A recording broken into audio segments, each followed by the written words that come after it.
jump, jump there. You jump, jump, jump everywhere. Then you mellow down easy.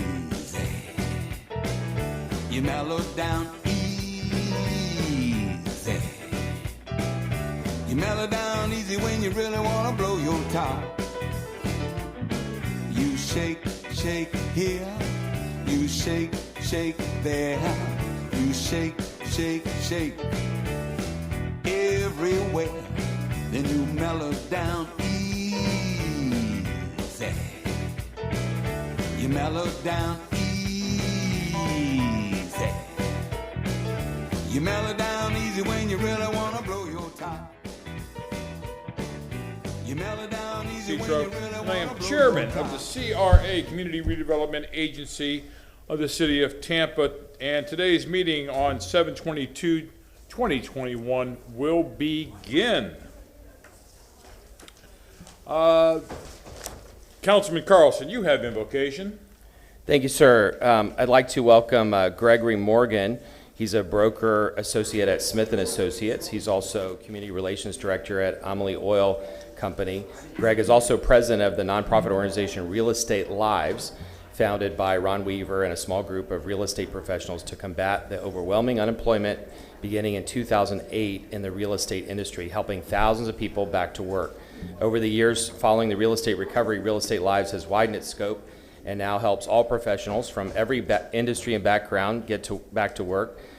Due to the seismic change in audience, Real Estate Lives is currently rebranding itself and will roll out their new identity at their 13th annual Pancake Breakfast on Thursday, November 4th. It's an exciting time for the organization, and they continue to provide professionals networking, training, and support through the challenging time of rebounding the careers.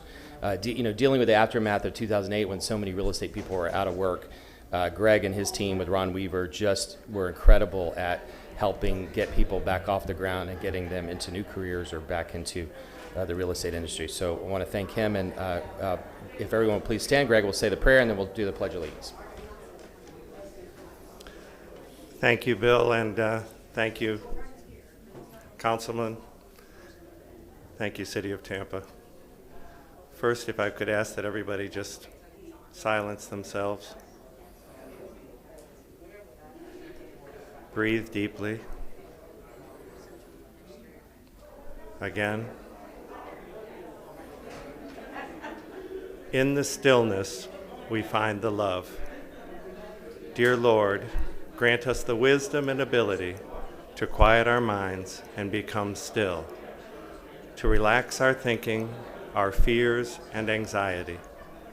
Help us to find that place where only you exist, from this space where all love, joy, and power of the universe is accessible. Your holy space. Your infinite grace will guide us with boundless energy, peace, love, and joy for our families, our communities, and our fragile planet. Lead us, Lord. Help us to be still. Amen. Amen. Pledge allegiance to the flag of the United States of America, to the republic for which it stands, one nation, under God, indivisible, with liberty and justice for all. Roll call, please. Miranda. Here. Goods. Here. Dingfelder. Maniscalco. Vieira. Carlson. Here. And Cedro. Thank you very much. Yes, we do have a quorum. We have a physical quorum. Yep. Council, you're up. Good morning, Brian Morrison, Assistant City Attorney. This is a meeting of the Community Redevelopment Agency of the City of Tampa. Today is July 22nd, 2001, and this meeting was noticed during the COVID-19 state of emergency. The CRA rules regarding COVID automatically expired with the expiration of the state-declared state of emergency. So at this time, Council, I would request that we waive the rules to be consistent with the notice as it has been published. So moved. I have a motion from Councilman Miranda, second by Councilman Maniscalco. All in favor, say aye. Aye. Thank you. Thank you. We are supposed to have a COVID update report, and I believe that, hang on a second, that Chief Tripp is going to be giving that report. In any event, let's move on. Brian, Mr. Morrison, you also got something else for us? Yes, sir. Mr. Chair, as you know, recently at a city council meeting, we have had a motion to extend the COVID state of emergency rules through to October 1st in light of the current state of affairs with that emergency. I would ask the agency to give a motion to mirror that and extend our rules as well to October 1st to provide for consistency between both bodies. Is that October 3rd? I'm sorry, yes, October 3rd. So moved. I have a motion from Councilman Miranda, seconded by Councilman Maniscalco. Do we need a roll call vote for that? A voice vote would be fine. Okay, all in favor, say aye. Aye. Any opposed? Let the record show that the motion passed. Chief Tripp, I did not know that you were downstairs. Could you please give us a COVID update? Good morning. Yes. Barbara Tripp, Tampa Fire Rescue, Fire Chief, just to give you a COVID update. Currently, there has been an uptake in the positivity rate for COVID-19.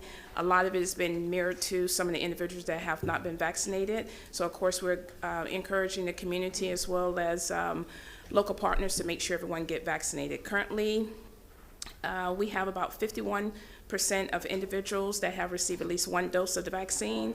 We have about 42% that have been fully vaccinated. Currently, the positivity rate has increased over Florida as well as the U.S. And Hillsborough County rates from the last report we received is about 37% compared to the previous rate.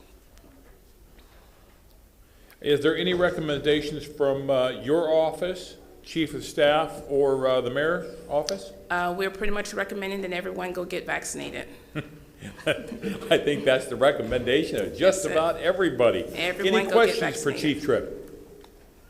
Councilman Miranda. I just want to thank the chief and her fine staff that handles the operation to make sure that all are safe, especially from the coronavirus 19. And Tiffany and her staff out there that you have, they do fantastic work.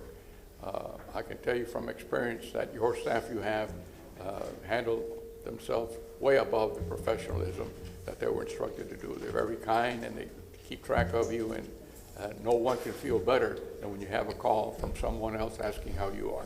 Okay, thank you. I have a question. Let the record reflect that Councilman Dingfelder and Councilman Vieira are present. Councilman Dingfelder.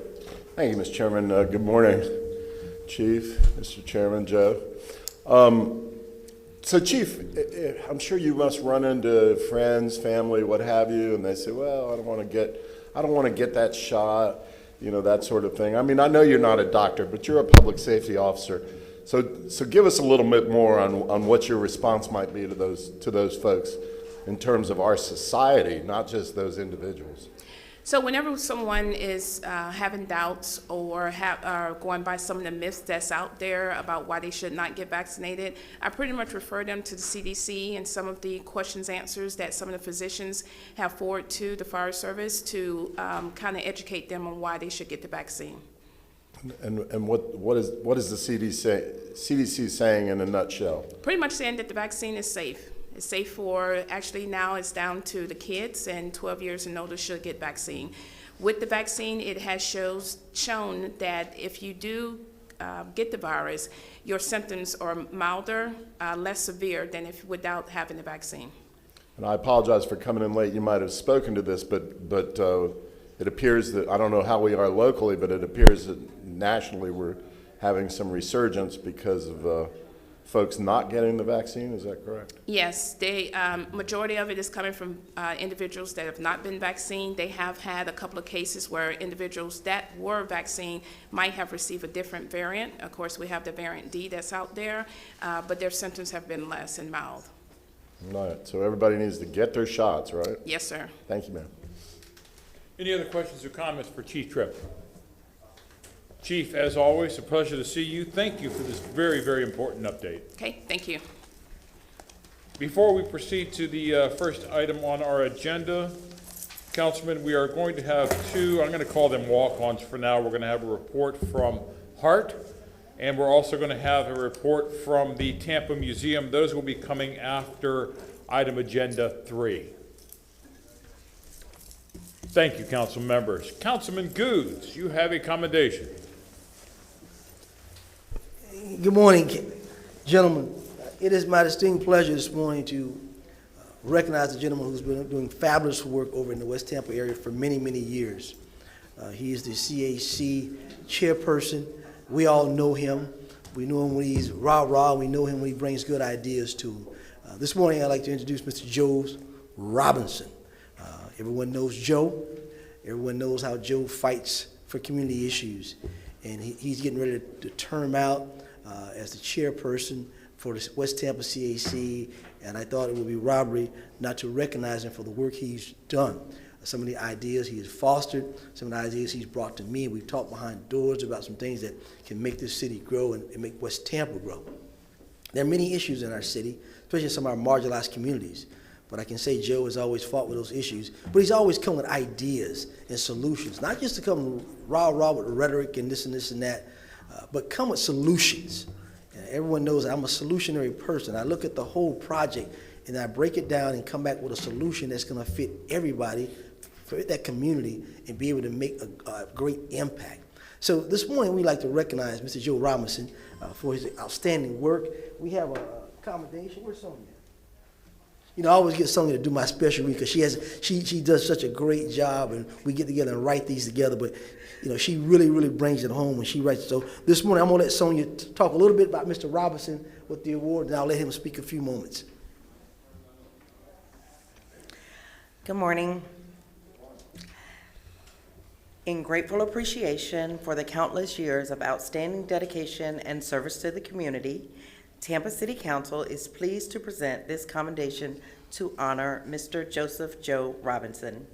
In recognition of your blazing leadership style and determination of taking audacious actions to secure economic opportunities for minority-owned businesses and community members, advocating for minority contracts to preserve West Tampa's cultural integrity and foundation, your involvement in many community issues for decades has renewed a sense of pride in the West Tampa community area and beyond.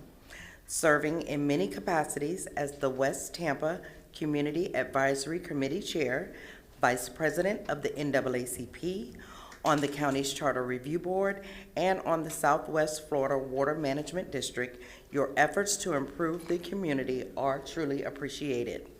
With great admiration and respect, as members of Tampa City Council, we are proud to recognize Mr. Joseph Joe Robinson for your tremendous achievements and lifetime of service through time, actions, and dedications to our community on this 22nd day of July 2021.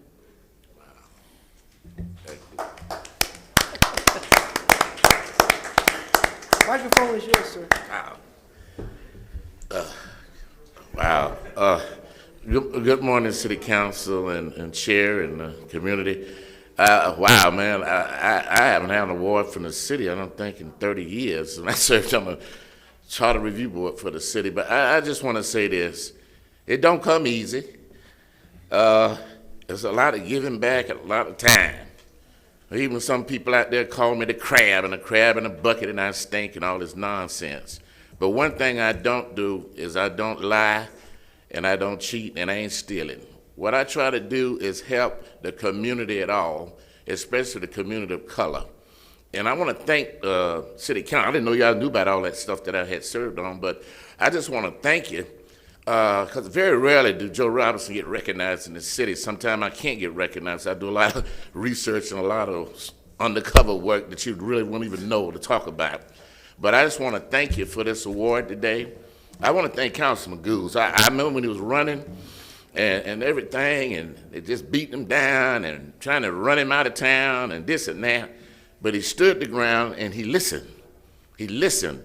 And I think his pinnacle, whether he knows it or not, was last city council meeting when he was able to navigate those two things, one being the Cuban issue with the citizens and the other one being the CRB board. Man, I don't know how you did it, but you really was able to handle that city council board. So I just want to say I'm going to keep going on. I'm the vice chair of the West Tampa CRA now. I mean, I got a little pool over there, so I'm still the vice chair on the CAC, and I'm still the second vice president of NAACP with our president Yvette Lewis. And I got to say that in time I say NAACP. So I just want to thank you, and I want to thank the city for recognizing me. I'm going to continue to work for this city. I'm not leaving Tampa. I'm not going anywhere. I'm now in a training class right now for school board stuff, and I had to beg the guy to let me out because I'm trying to get my hours done. But I want to thank City Council, and I want to thank his aide that helped write this up because, wow, man, she wrote that really well.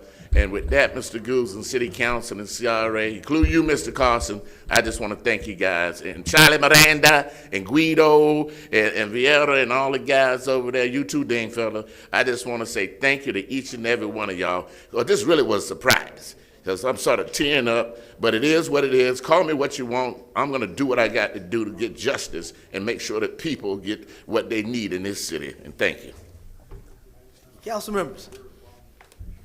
Any comment? Anybody? Let's go with Councilman Vieira first. Thank you, sir. Just wanted to commend you, Joe, for all your work that you do. You're very, very passionate, and you're guided by a lot of things. You're guided by a sense of right and wrong. You're guided by a sense of justice. Also know you're guided by your faith, and I think that's something that's very, very important to you. St. Francis of, I think it was St. Francis of Assisi said, preach always and speak if you have to. And I think that many, many ways you can be seen as a guy that's always preaching, though you do speak. You do speak, but you act a lot and all that stuff. So I think that's something that we're saluting today is your passion, your faith in action, and just your tremendous heart for all of the city of Tampa, especially for West Tampa. You have such a heart for West Tampa and such a special and unique place here in this city with such a proud heritage and legacy and a wonderful future, thanks in large part to folks like yourself. So thank you very much for your work, sir, and God bless you. Councilman Maniscalco. Thank you, sir, and congratulations on this honor. I appreciate you and your friendship and your continuous fight for the neighborhood. You said it all. The commendation says it all of your involvement for decades. It's sincere. Your heart's in the right place. You truly do care about the people and this community, and we appreciate you very much. Councilman Carlson.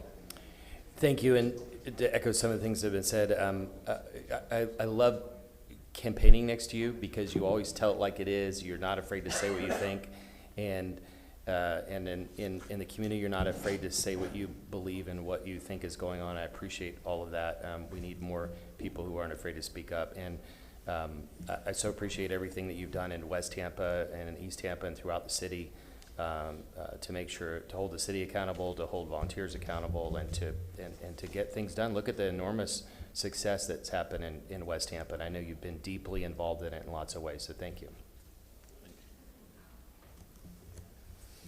Councilman Dinkfelder. Thank you, Mr. Chairman. Joe, what can we say? I think Sonia, she must have gone into the thesaurus and she came out with audacious, and I think we need that. We need that T-shirt printed up, and we're all going to wear it. It's going to say audacious Joe. But no, seriously, we appreciate you. Some people are activists for 2 years, 3 years, 5 years, and then they kind of flame out. And you've been doing this as long as I can remember, and I'm sure you will do it as long as you're standing. And we appreciate all you do. Thanks, Joe. Thank you. Councilman Miranda. Joe, I've known you for quite a period of time. In fact, with that hair that you have now, the color of it, it gives you a sense of maturity. And not to say you're of age, you're not, because you still hold a record, if I recall, at Tampa Catholic. Am I correct? Yes, sir. And what was it, 100 and 100 meters? 100 yards. And what was the time? 9.8 seconds. 9.8 seconds, look at that. It takes me 9.8 seconds just to open one eye, and you went 100 yards in that time. But you have really, really come a long, long way. I remember you way back when you didn't weigh as much as you do. Your hair was a different color, and you have come to be a leader. At that time, you were a leader, but in a different way. Now you're a leader because you don't, if you fall, you pick yourself up and you try again. And that's the difference between winning and losing. And you have done an outstanding job in your position at the West Tampa area when you have your new deal that you started there. I've seen business come in, and I just read about you not too long ago and what you had in plan there and how you're going door to door and making people cognizant of the fact that you're trying to make a change. And that's what life is all about. And you're helping more people than people recognize. That what you yourself don't recognize how many people you've helped have West Tampa become a better area. And when you do that, you have a change in the people's minds and the people's hearts that they can do it. And that's all they want. You want to have an opportunity to give somebody a chance that they can do it. And thank you for what you've done. You've been an outstanding job in doing that. And everywhere I go in West Tampa, somehow I meet up with Joe Robinson. I don't care where, he can tell you that. It ain't a week that goes by that I go to a different place, I'm coming in and out the door and Joe's there. I said, there must be 5 or 6 Joe Robinsons. But thanks again for everything you've done. And Mr. Goods, thank you for recognizing Joe. Joe, I won't be offended because you mentioned every councilman's name except for mine. But I will do my impersonation of Joe Robinson. You ready? I'm Joe Robinson, and I'm an engineer, and I'm the smartest man in the room. Joe, I love you. It's been a pleasure working with you for years on different things. I've seen the great work that you've done in all parts of this city, especially in West Tampa. Joe, you are a jewel to the city of Tampa, and I look forward to working with you for years to come. Thank you for your dedication. Thank you, Councilman Goods. Thank you, sir. Thank you, man. Thank you. All right, at this time, we will go to public comment. I believe we have 9 people for public comment downstairs, and we have 1 for a call-in today. That's correct. Thank you.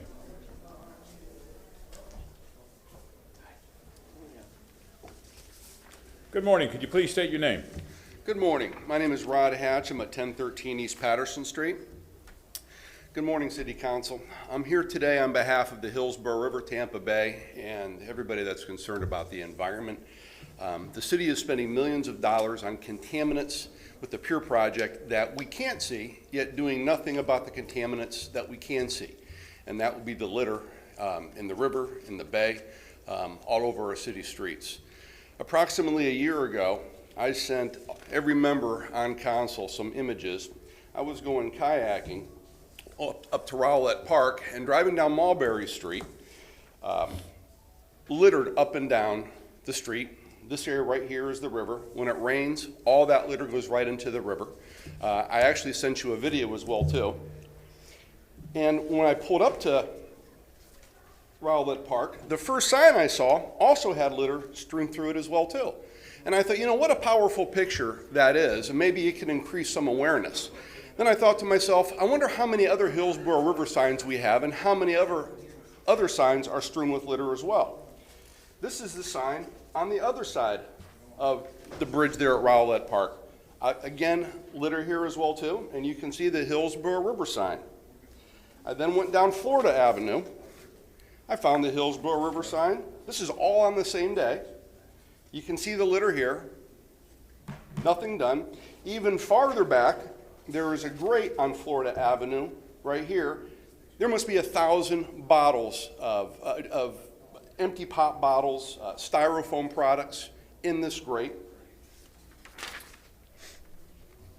This is the other sign on the opposite side on Florida Avenue.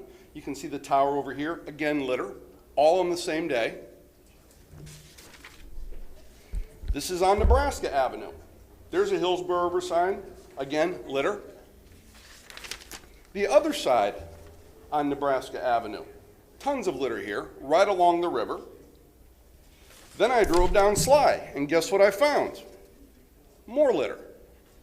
The other side of the bridge doesn't have a Hillsborough River sign. Hillsborough Avenue doesn't have a litter sign, but I can assure you there was litter there.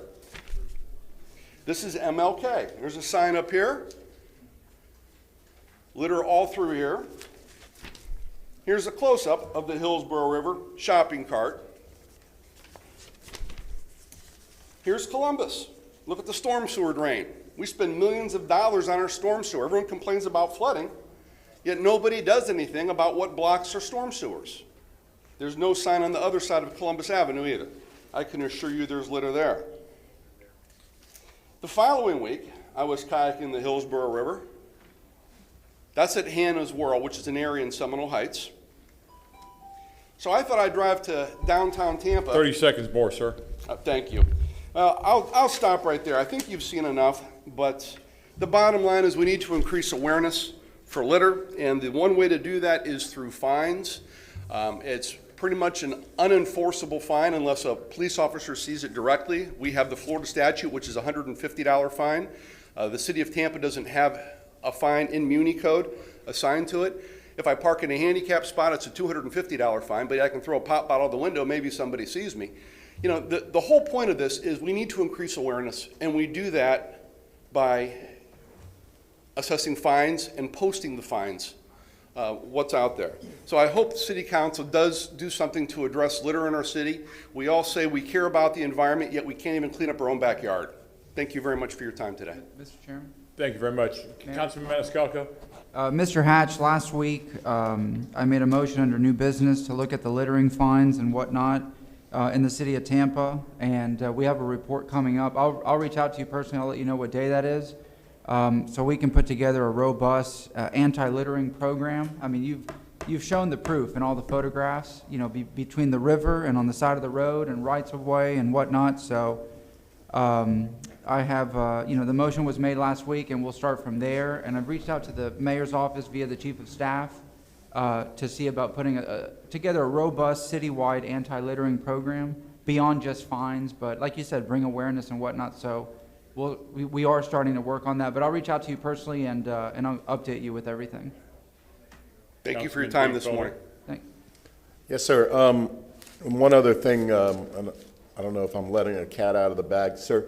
The staff just advised that they're looking into a boat, hundreds of thousands of dollars for a litter boat, you know, to pick up, to cruise the bay and the river to pick up trash. Now, I know it's better to stop the trash before it starts and you know, and catch it before it leaves people's hands. And obviously that's the best way. But for the trash that's already in the bay, dead fish, et cetera, we're taking a very serious look at doing that as part of the solid waste and stormwater program. So anyway, totally agree with you. I think it's also a great opportunity for volunteer groups to get together and pick up litter, and that would be informative to the community as well. Thank you, sir. Thank you.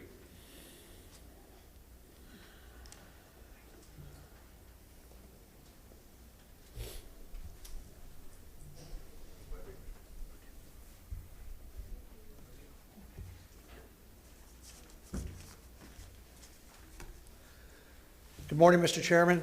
Good morning. Could you please state your name? Sure.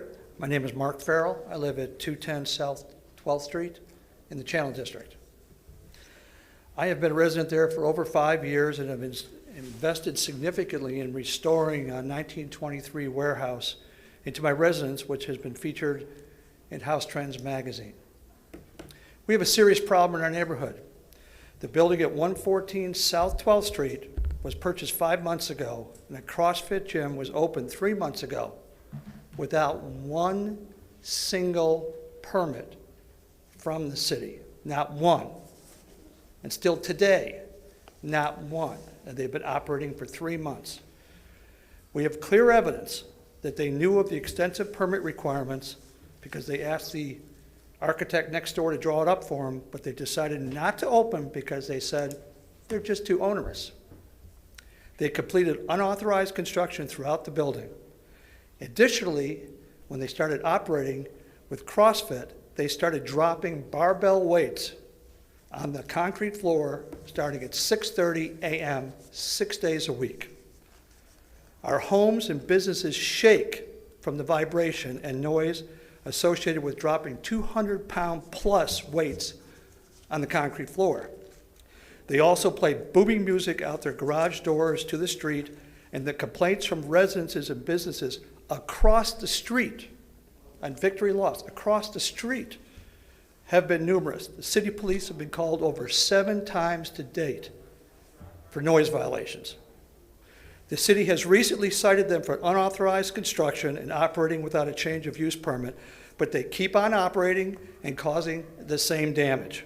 Our building wall and foundations are incurring constant damage because we're so close to each other from the vibration, as if we were next to a construction site. Same thing. This has been ongoing for 3 months, and now we fear another several months before the city actually decides to take effective actions to stop the ongoing damage.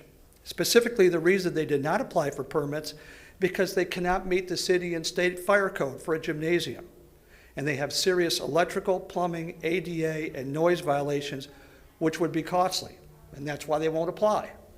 This means if a fire occurs and our buildings or citizens are injured, the city is now on notice, and our attorney will be placing city staff officials on notice this week that you knew that we've told you that there are fire violations out there, and you haven't moved slowly to do something with it. And these people are just operating as if nothing is going on.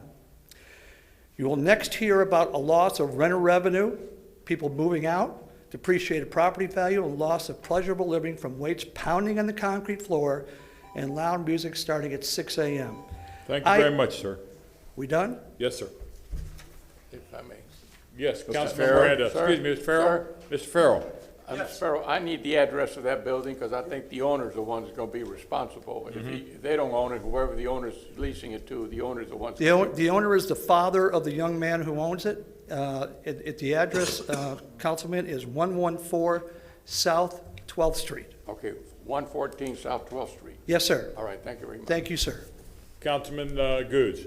Mr. Farrell? This is the first time I've even heard of this. The first time I've heard of this situation. So I'm sure staff is listening. So I'm going to have some of you probably reach out to staff today to get a report of what's going on at that facility. But this is the first time that my office has ever heard of this. Thank you, sir. We've been working with staff diligently, and we were talking to Councilman Dingfelder, has been helpful with us on this issue. We spoke to him because he's at large, and I've known him for years, so I went with him, and he's been very helpful on this issue.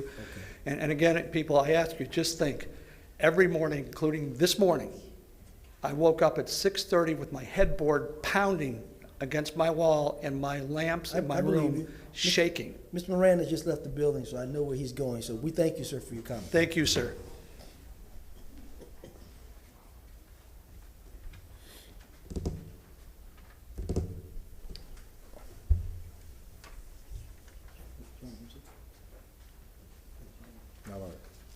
No, he's fine. I got it.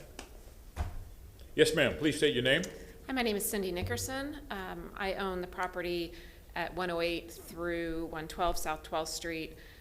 It's the property on the opposite side of where you just heard from Mark Farrell, where we're on the opposite side of 114 South 12th Street, which is the building currently occupied by Challenge Me Fitness. Our space includes our office space and then a commercial space that's currently occupied by an architect firm, and 4 residential loft apartments upstairs. We've owned and occupied this property since 1998. We've invested heavily in renovating and improving the property. Since then, we've seen several businesses come and go in the adjacent property, but we've never had an issue until now. The last 3 or 4 months since Challenge Me Fitness has moved into the space, we've been inundated with complaints from our tenants about the extreme noise and vibrations generated by their workout classes. The music frequently exceeds noise ordinance levels. It starts before 7 a.m., goes through 7 p.m., Monday through Saturday. We can hear the trainers screaming through the walls, the vibrations caused by the dropping weights, rumbles throughout the building, and the noise from the music permeates everything. We've repeatedly complained to the owners of Challenge Me Fitness. They've said lots of words that they're willing to work with us to solve the problems, but to date they have taken no action. It's worse than it was before. When our tenants have complained directly to the gym owners about the noise and vibrations, the owners have been verbally abusive to our tenants. One of our tenants now has decided he cannot take the stress of the noise anymore, and he has decided that he needs to leave. Another tenant has said that if the problems aren't solved soon, that he also will need to go. We have operated a business in the Channel District for 23 years in peace and with respect for the evolving neighborhood. We've followed all pertinent rules and regulations in operating our business and improving our property. It's incredibly frustrating now to be faced with losing valued tenants because of business that is illegally operated by people who have no respect for laws, regulations, or the community that they're trying to operate within. The tenant that is leaving, he's been there 6 years and just lived in a very peaceful, quiet space, and now he's constantly barraged with this noise. Please do not allow this to continue. Allowing this behavior sets a dangerous precedent for the city and its law-abiding citizens. Thank you. Thank you very much.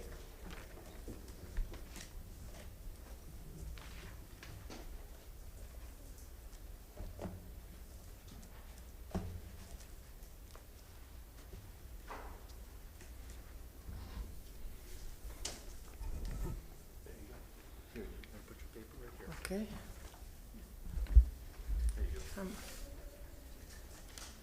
Good morning, Councilman. Fräulein, was ist Ihr Name?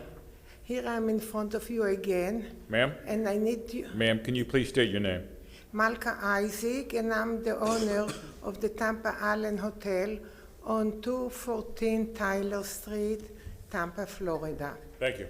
And I'm here about the problem with Massey Park, which is adjacent to my property, and I need your help. I'm helpless, and that's why I'm here. Last time I was in front of you, it was sometime in January.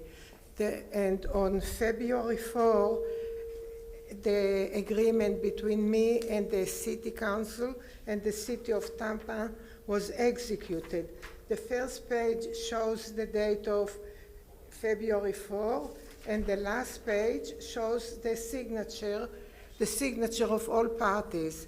And I'm very sorry to tell you that nothing has happened since that time, absolutely nothing. So it's been over half a year and it's not moving.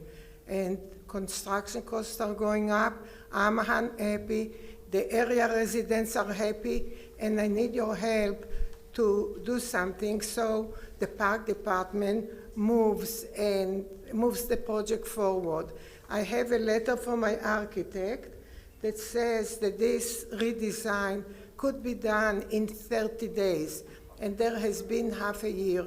So I'm asking your help to direct the park department to move this project forward and maybe appear in front of you in 30 days and explain what is the holdover, what is the reason that they delay it, and to make sure that they do what they're supposed to do. Thank you, ma'am. I hope. Councilman Miranda. It was very hard to understand the whole, because the moving of the papers that you put up were so quickly reduced from the screen that I couldn't read them. I don't know about the rest of the council members. Yes, I'm going to ask Ms. Michelle Van Loan. Ms. Van Loan, are you there? Next best thing. Valerie's there. Ms. Valerie, could you Good please morning. give us an update on this quickly? Yes, and good morning, Ms. Malka, and good morning, CRA board members. We actually just had our kickoff meeting with the consultant last week. Contract Administration and Parks and Recreation are initiating the new contract with the consultant. So part of the first steps for the consultant will be to have our public outreach initiated, and Ms. Malka, you will be one of the first that we will reach out to start that process over again. So yes, it's been a slow-moving process on the city side as well, and we're certainly ready to initiate the park redesign, and Ms. Malka is going to be included in that as well. So we certainly apologize for the time it's taken on our end, but it literally just kicked off last Wednesday. We had our kickoff meeting, and I know the consultant is getting ready to gear up with public engagement on our side. So we'll be in contact with you, Ms. Malka, and we'll Gotcha. certainly keep the board apprised of the progress of that park redesign.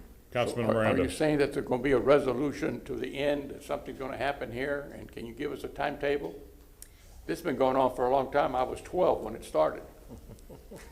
Yes, sir. Yes, sir. I'd be happy to give more details and send that out via email to the board, and also I will make sure we set up a time with Ms. Malka to give her that timetable. I don't have that with me All right, today, thank though. you very much. Councilman Dickfelder.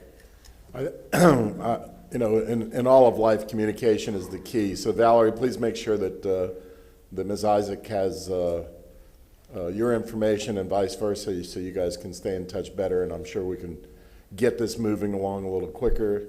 Ms. Isaac, we apologize for the delay, and I'm sure things will pick up. Thank you. Okay, I appreciate it very much. I hope I don't have to be here in 30 days during your next hearing, and that the things will start to move. I'll be very happy, and I appreciate your help. Thank you. Councilman Carlson, did you have something to say? Just to staff, the way I understood this is that there was a lot of public outreach. This came before us, and we asked everyone to go back, and it seemed like the solution had been decided that we were just going to switch the dog park with that other piece, and I thought that it was going to go forward with construction. Can you just tell us what you think the timeline is? If it's going back to public input, does that mean we're starting all over with the entire process again, or is it already the document she showed us, or does that mean that the rearranged layout is already approved, or we have to go through a whole new process starting from scratch again? And then what would be is there any expectation of when this would be finished?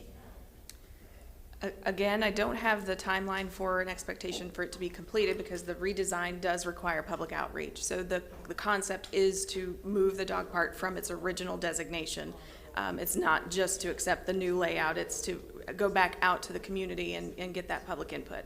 So that was the initial concern from the first layout, that the public output and public outreach, was not adequate. So that's the intent, is to go forward with a stronger public outreach and ensuring that we communicate with Ms. Isaac and making sure that we address those concerns from the first go around. But the concept is to take the dog park and make sure it's moved away from her adjacent property. So we have to do our due diligence in making sure that public outreach is met during the second redesign.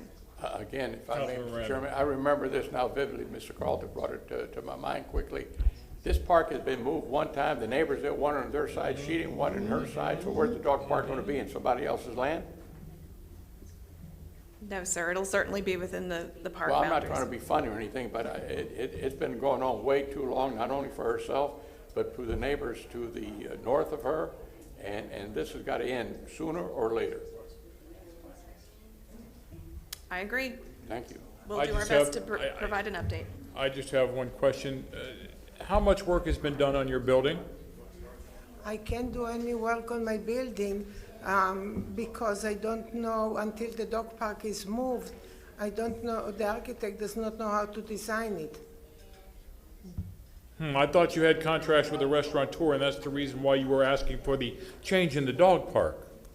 Because you had stated that the restaurateur was wanting to have outside dining in what was now a vacated alleyway. Well, I do not know. The city, I think, is not ready to sign with me an agreement to lease the outside property until they see the new redesign. That's what we've been waiting for, the new redesign. I thank you very much. Next speaker, please. Thank you.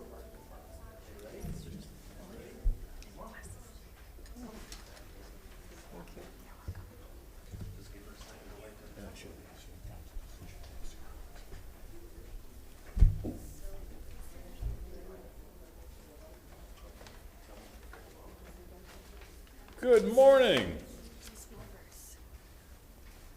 Good morning. Good morning. I am Sally Lee from the Volunteer Missionary Society Penny Fund, and I have a couple of issues that I want to say about how the small businesses that have been approved for SBA has not yet received their funding.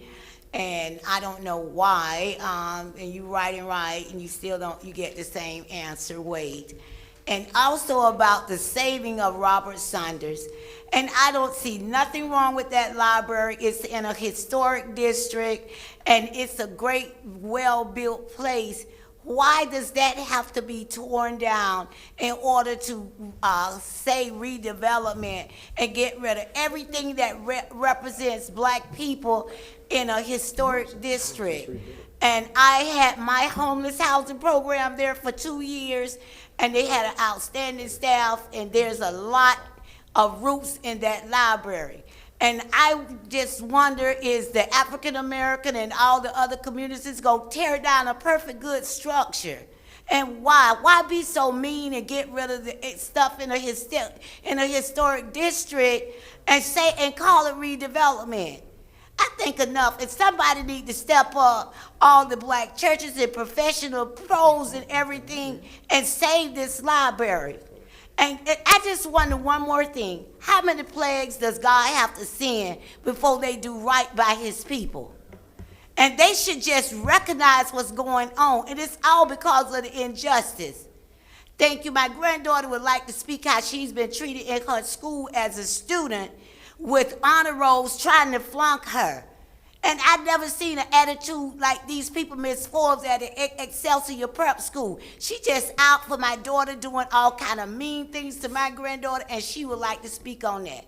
Please save Robert Saunders Library. Go ahead, Zumi. My name is Adaria Staples, and I attend Excelsior Prep School, and I'm here to talk about my school. They tell them you got honor rolls and they're trying to hold you back. I got honor rolls, and they're trying to hold me back for no reason.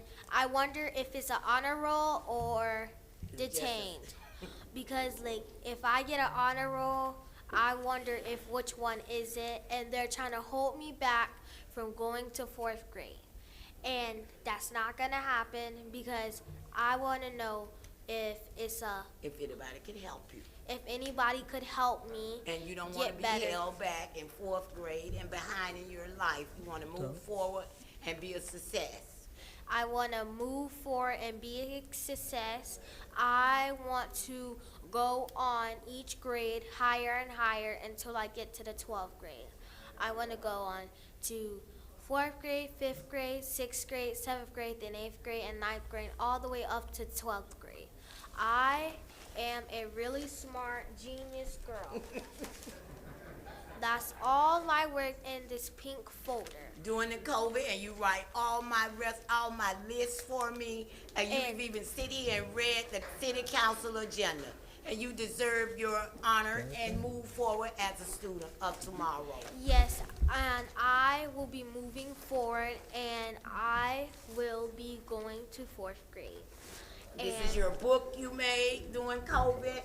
That's my book that I made for my grandmother. And all your homework and everything. This is my happy birthday book my grandbaby made for my birthday.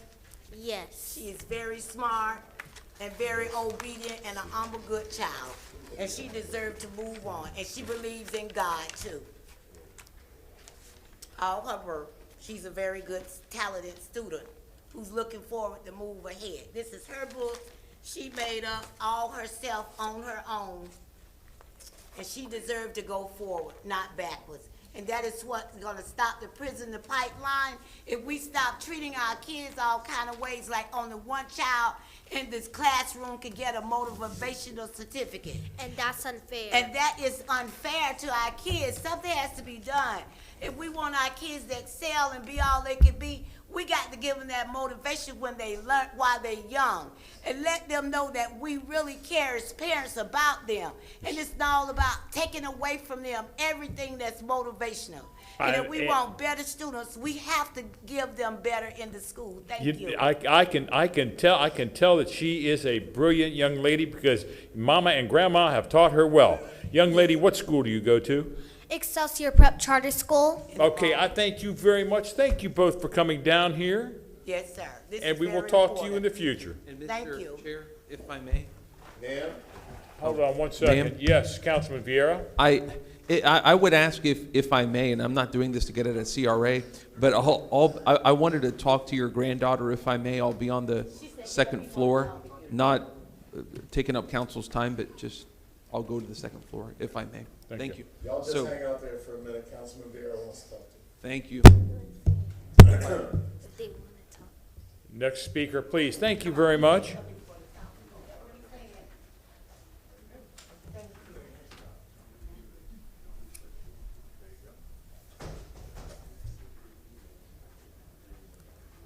Good morning to you. Good morning. My name is Michael Farmer. I'm here this morning about a service request 2021022968. This is a service request at the Clarence Ford Park. When the city constructed the park along parallel to the railroad tracks, at the time, the contractors removed the barriers on Palafox and at Osborne and the railroad tracks. And so at the time, as they were constructed, people were coming out and everybody thought it was a road. It was not a road. It's just that the contractors, City of Tampa, contracted with, removed the barriers. It took me some years, but I was able to get the city to put the red diamonds at the end of Palafox because it is a dead end. But at the railroad tracks and Osborne, people are still parking there all times of day, all times of night. They're hollering, screaming, shooting, and it has escalated to where now people are parking in, and because of Curtis Street is the last street there, it's a dead-end street, they're backing in, and now we have burglaries. Someone broke into the house next door to mine, and this is 1 o'clock in the daytime, and the officer asked me to take a look at my cameras or whatever, and so I did. And of course, it led them all the way back over to the area where they never did put the barrier back up on Osborne. So this request was stopped by Mr. Bob Rackey of the Facilities Management. Please have them to, you don't even have to put a gate back there. Just put the red diamonds. I don't care. Just stop the traffic from coming in that area. The citizens on Curtis Street are senior citizens like myself, 60, 78, 80 years of age, and these are women. And we also have a problem at 2601 East Curtis where the property is overgrown constantly for the last 30 years. It's been a habitual thing. We end up in the middle of 26th Street as we leave our homes. We can't see unless we're out in the middle of 26th Street, and there's an oak tree that we can't look around until it's the last moment. Thank you, sir. Councilman Goose. Mr. Farmer, I know what you're talking about. I remember a couple years ago, I went out there with the, at that time, the manager of that park. What I'll do is I'll have Sonia get in touch with Parks and Rec and see about that, and also at 2601, so we get that cleaned up. But I do know what you're talking about. We'll get on it. Okay. Thank you very much, sir. That's my 3 minutes. Yes, sir. I got it. Thank you.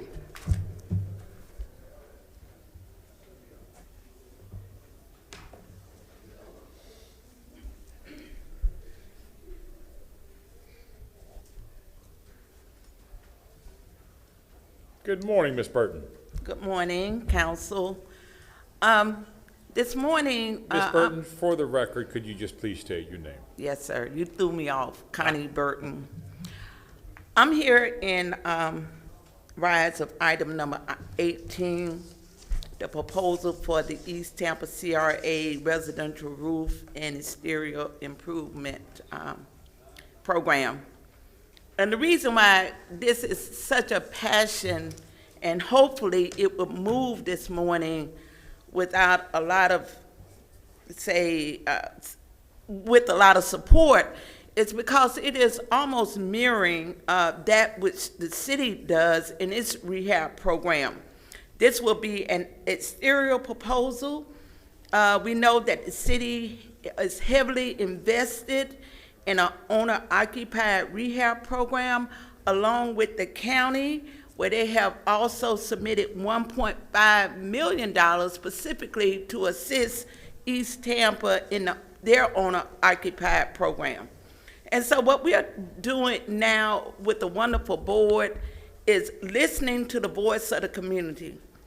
It has been the sweetest sound to hear the suggestion as well as the criticism, because what it has shown me is that the people do not operate from a poverty mentality, but the residents are very clear in East Tampa that in eliminating poverty, slum, and blight, it takes a full effort in knowing that economic development and the economics, the resources has to remain in the community so our children and men and women in our community can have an economic uplift. We are hoping that this council this morning would support this exterior program, because what it will show us is that when we talk about the moral arch of being able to bend, that we have people that is willing to move it in a direction in which the community has solicited. So yes, the city has its problems and it has things that it has to deal with, but the $11 million that has been in the East Tampa treasure bucket has been to uplift the community, to do the things that the community wants to do, and this is something that the staff, the volunteers in that community and board has sought to bring some remedy and some solutions to moving our community forward. There's a lot more work that needs to be done in East Tampa, but we would just hope that you would be supportive of the will of the people this morning, understanding that the city still have obligation to the residents of East Tampa, and we want to thank the county for the $1.5 million that they gave in order to secure the efforts of owner-occupied rehab. Thank you. Ms. Burton. Next speaker, please.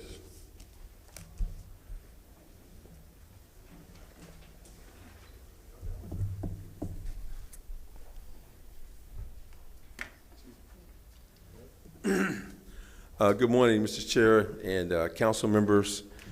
I'm going to be joined after I finish by one of my fellow board members from the Saturday Morning Breakfast Group, and I'm representing the Tampa Organization of Black Affairs. I chair the Economic Development Committee. I'm also here to support the CRA or CAC in East Tampa in their proposal for the residential roof and exterior improvement program. I know that in speaking with Councilmember Goods, there might be some additional interest in supporting some interior things in the homes in East Tampa, but just a simple notion to support the quality of life, quality of life of folks in East Tampa through these kind of programs is not complicated.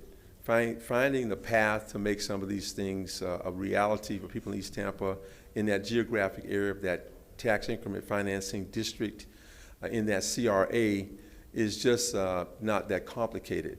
So hopefully with the leadership, sensible leadership of this sitting council and the CRA with the advisory group from East Tampa, we are here to support the community's interest in doing that to make the quality of life better in East Tampa. Anything we can do to help CRA, CAC, we're going to be doing that. Ms. Burton reached out to our organization, and we went to a couple of meetings to sort of get up to speed and be more well informed about what's going on. And we'll continue to be supportive of East Tampa, West Tampa in any way that we can. So we appreciate the time to speak this morning, and we urge this council to approve the staff's recommendation for East Tampa. Thank you. Well, we all know your name, but just for the record, could you please state your name? My name is James Ransom. Thank you, council member. Just for the record, thank you. All right. Good morning, Councilman, and thank you for the opportunity to speak here. My name is Bryce Bowden, and I'm here in support of item number 18, proposed East Tampa CRA residential roof and exterior improvement grant program. A little bit about me real quick and say, I've lived in numerous cities throughout the United States, and I've seen similar situations as far as the poverty and the blight within the East Tampa corridor. And I've also seen programs similar to that. And what my observation was that, you know, things of this nature helps to be a shot in the arm to improve the quality of life in those communities. So, you know, like I said, I'm in support of that. I understand that, you know, the council people that's on the council that presently feel similar in bringing up the quality of life within that community. So I ask for you to support this particular program. And as Mr. Ransom said, you know, that we provide our support and do what we can to help the CRA in any way possible. So once again, thank you for the opportunity, and we're looking for you, all of you to support this grant program. Thank you. Thank you both, gentlemen. Next speaker, please.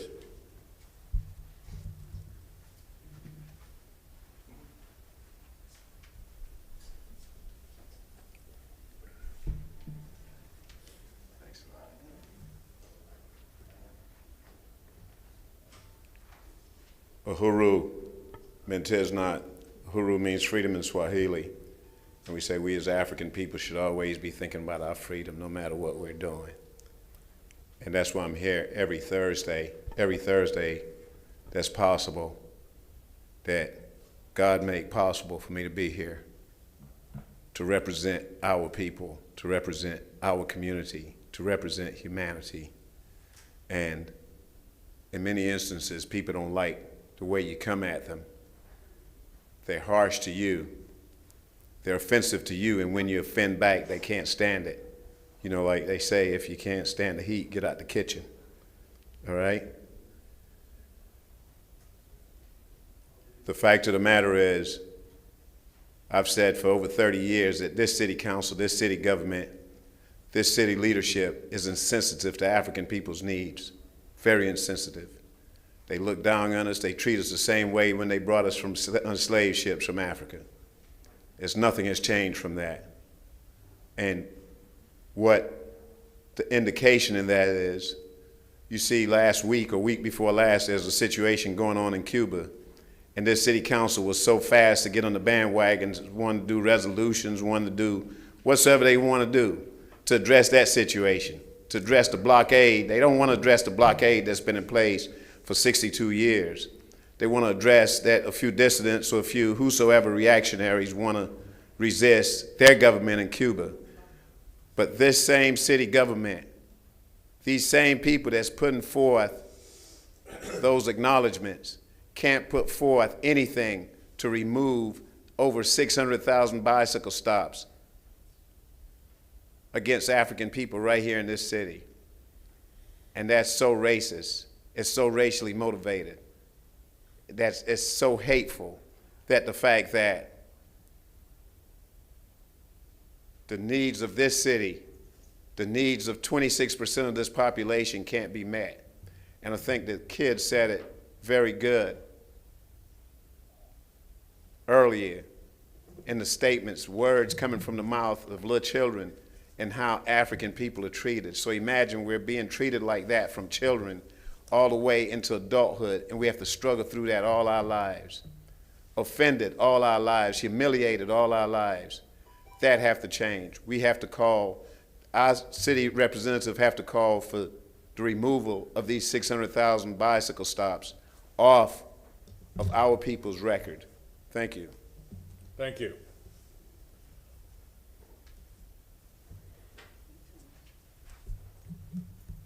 Next speaker, please.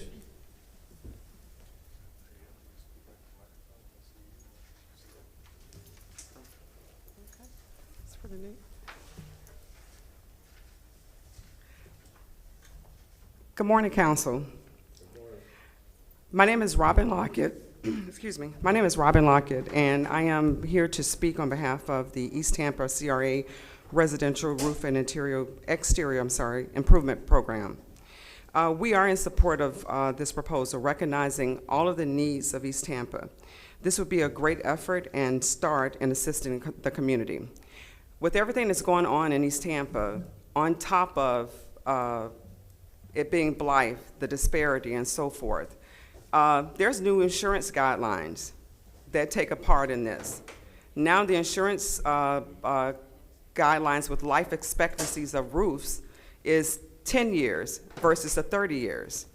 So with individuals or homeowners that are not able to afford even that puts a disparity on those residents also. So I want to just take this time to come down to support this effort, something that we can move forward with. East Tampa needs, as everybody knows, needs all of the assistance that they can. So I want to thank you for your time. Thank you, Ms. Lockett.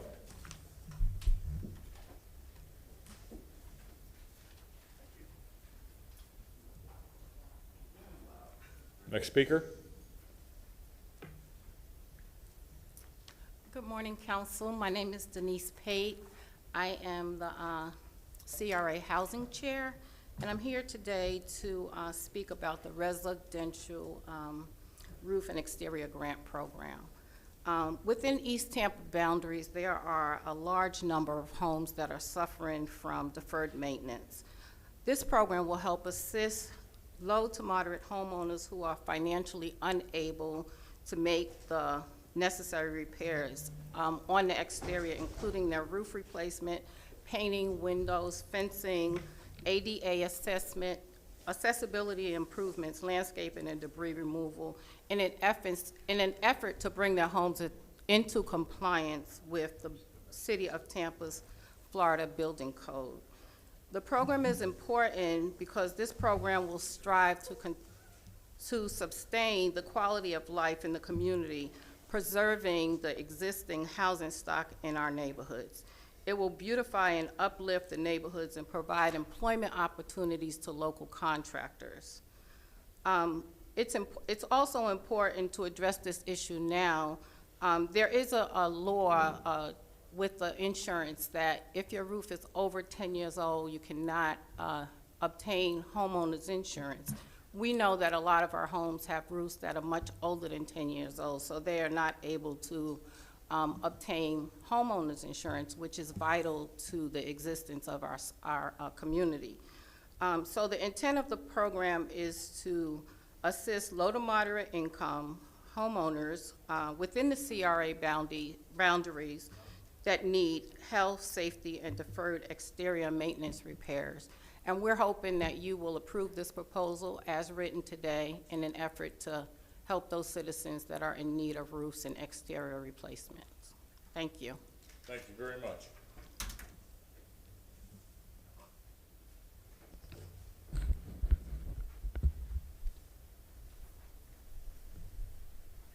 Mr. Chair, there are no other speakers. Thank you very much. Do we have the one call in? Good morning, Chair. We did have one person register, however, he did not log on to the meeting, so that will conclude the public comment portion of the agenda. Thank you. All right, thank you very Mr. much. Chair, if I may. Yes, Thank you, Councilman sir. Vieira. I have a request, if I may. I see item number 2. I have a quick call that I promised somebody at 10:15, and my apologies. I didn't know it would run into number 2. Which I want to be here for. It's going to literally Please. take about 15 minutes.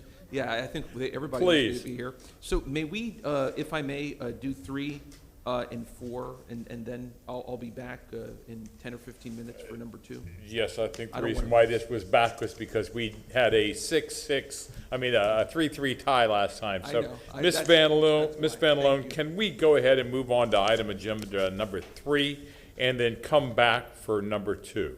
Yes, I will bring up Ms. Astor-Keys. Thank you. I appreciate it. Mr. Vieira, you said that phone call that you had to be on was at 10:15? Yes, sir. It should be no more than 15 minutes. Ms. Maritza, how are you doing today? Good morning. I'm doing well. Thank you. Thank you for having us here. Thank you for having Drew Park here. So, our report is, well, I'm the new chair, and I'm actually an old chair too because I've coming back. I was a previous president. My name is Maritza Astor-Keys. I was a previous vice president of Drew Park CRA, but I also want you to know that I was a founding member of the Drew Park CRA along with City Council Mary Alvarez some time ago. So very proud of everything that's happened in Drew Park and my position here today. So I'll give you a little update of what's been going on in Drew Park. And we're geared up and ready to do a lot of more, a lot of special projects in Drew Park like we've done in the past. I'd like to let you know a little of things that we've done in the past briefly for those that are listening that may not know. We had at some point with our last strategic plan, we had a beautiful streetscape project in Grady as well as in Lois. It also tied into the stormwater project, and we were in dire straits, and it has gotten better, and we still have a lot more to do. But it significantly improved the issues that we had with stormwater in Drew Park. We have started a project in Tampa Bay with a linear park, and it's in phase 1. We will continue to make it the way it needs to, what the vision was, but it's in a good spot. It's a good position right now to move forward to make it accessible and usable for a lot of the people in there, both residents and the commercial part of Drew Park as well as visitors. We've also had gateways put in, we've had monuments put in, so we significantly can tell where Drew Park is now. And of course, we're always proud of our military background and our history in Drew Park. It's wonderful to walk around, and we're not a planned community, so sometimes it doesn't look so pretty in some areas, but I see the beauty because to me, it's a reflection of the military. You can walk around in a building and it looks kind of odd. Well, that's where the soldiers lived, and that might have been the petty officer's building or the general's house, or you might find, a mess hall. And there's so much going on in Drew Park and so much history. In addition to just a little tidbit, last week I ran into a building. I walked into a business, and it used to be Wonder Bread's place, a bakery. So you never know what you're going to find in Drew Park. There's a lot of history there. We've just updated our strategic action plan in April of this year. We will be working with some of the highlights is we're going to be working quite a bit with mobility to finish the sidewalk projects, or enhance the sidewalk projects that we've started and get some new sidewalk projects. As we are seeing increased foot traffic in Drew Park, and we want to be able to keep people safe and be able to connect from point A from point B because we're so strategically positioned in the city. We will be working to have safer streets. We are seeing an increased amount of accidents and near accidents, so we are working with mobility as well to work with that as quick as possible. And I'm very happy that some things have already been taken care of and quick action with mobility, and thanks to Vic's leadership there. We have worked with the police department and special projects in the past to help what's going on and has gone on in Drew Park. And one of the number one concerns of the people working there and living there, again, is safety and crime. So we plan to develop another strategy with the police department to see if we can help control this and stop from it getting further into becoming a bigger problem. I also want to let you know we do own some land, and we are looking at projects to make those into affordable housing. And that's also going to be, we're going to be working on that. We're also working and kind of with community people, trying to document the history of Drew Park. We know the military history, but how did the military history actually tie into the people that were working there? We've already had, I believe it was in June, a meeting, kind of a community meeting to find out what was Drew Park about. Well, Drew Park had basically, you can go into Drew Park and find everything. But one thing that struck in my mind is somebody who was there said, when I was a child, we used to go where District 1 is, and we'd cut down palm fronds and take them to the bakeries to make Cuban bread. And that's just a beautiful story, because that's a little bit more than buildings and military, and there were so many stories that we already had one workshop, and we're going to continue to do more workshops. So if we have more workshops, and which we will, and we're documenting, we welcome people to come and tell us your stories about Drew Park. We want to get the feeling of what Drew Park was about before we can't capture it and save it anymore historically. Drew Park is a wonderful place. We have a strong board, strong leadership, with all the people from the city that support us, including Jesus and Michelle and Ashley. And we are very thankful, and we are looking forward to moving forward Drew Park with the continuance of projects and new projects. And it's a great community, both residential as well as commercial. One of the beauties of Drew Park, which I absolutely adore, is that there are multi-generational businesses there. The business that I told you that I walked into that used to be the Wonder Bread business, or factory, bakery, has been there for 40 years. And you'll find that a lot in Drew Park, multiple generationals. And the businesses there are making a big economic impact in Tampa. The people, a lot of the employees, and they employ quite a bit of people, live in Tampa, and the money stays here. And I think that's important as well. I'm open to questions. Thank you very much. Councilman Dinkfelder. Good morning. Thank you for your service out there in Drew Park. I think things are coming along great out there. I go over there to the lumber store over there and see the improvements up and down the streets. One thing you said struck me a little bit in regard to the history. I love that idea. I'm sure that the CRA board would be glad to approve if the CAC was interested, maybe $5,000-$10,000 for like a history project where you could go and interview not only yourself, but you have your personal history, but do that. Mr. Citro and my Rotary Club in Ybor City Rotary, we did something like that when we did an oral history and we interviewed, 15 to 20 of our members and put it on video, and now our club has that history forever because, obviously we lose people over the years. And I think it only costs about, $5,000 or $10,000 to put together. So I think it'd be a wonderful thing for the community and to preserve that. Absolutely, and I appreciate you coming forward and saying that because it obviously does help to make that happen. And capturing history is important. At one point, by the law of life, the people who have those memories aren't available to say it any longer. So it is extremely important, and we've heard and we learned so much about ourselves during that workshop, and I appreciate it, and I'm sure we'll take you up on your offer if it's offered. Keep us posted. Thank you. Thank you. Mr. Carlson, you have anything?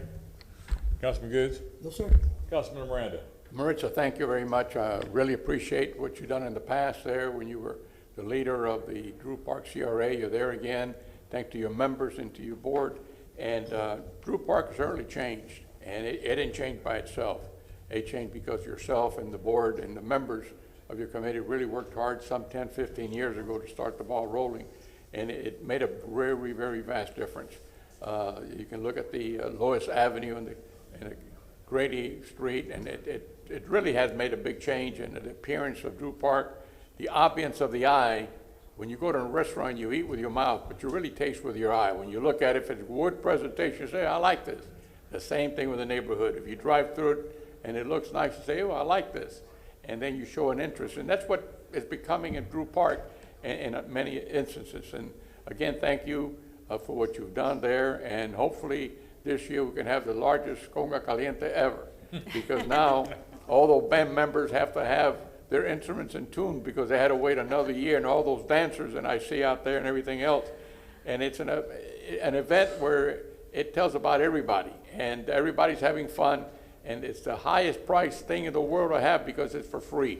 Yes. And the public really likes that. Thank you again for you and your husband and your family, what they do. They appreciate it very much. Thank you so much for your time here today. Thank you, I appreciate it. And thank you very much for your report. It's good to see you again. Please tell your daddy I said hello. I will. Thank you so much. Ms. Van Loan, we are still without Councilman Vieira, so can we take Hart and the museum for the walk-ons, please and thank you.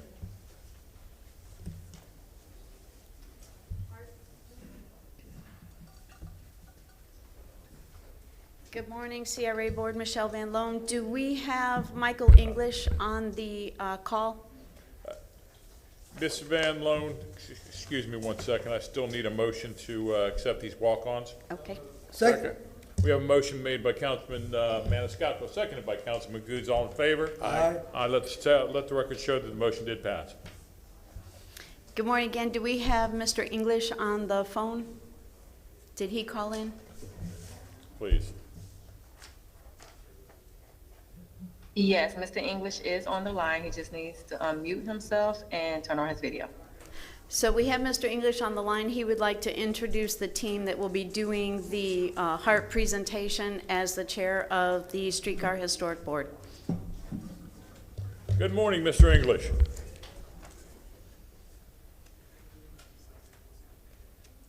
Mr. English, you are muted. I think I'm unmuted now, Mr. Chairman. Yes, Can you are. hear me? Good morning to you. Well, good morning, Mr. Chairman and CRA board members. It's nice to be here this morning. I want to thank you all on your board and your CRA advisory boards that impact the streetcar system. This has been a tough year for the streetcar because of the COVID outbreak, and I think I really need to thank the Hart staff, particularly the streetcar staff that has been operating the streetcar under really difficult circumstances over the past year. And we're about to talk about funding for the next year. And in advance, I really need to thank Ms. Van Loan, the Hart staff, the city transportation staff, all of the people that have worked very hard to put together our next budget. As you know, it presented some challenges over the past few months, which I think you're about to hear about. So it's nice to be here with you. I'm not going to spend a lot more time speaking, but I just want to thank you all for your continued support. And I'd like to introduce Brian Allen, the Director of Streetcar Operations, to do a presentation that tells you a little bit about how our year has gone and a little bit about what we see for the next year. Thank you very much. Could you bring up the presentation, please?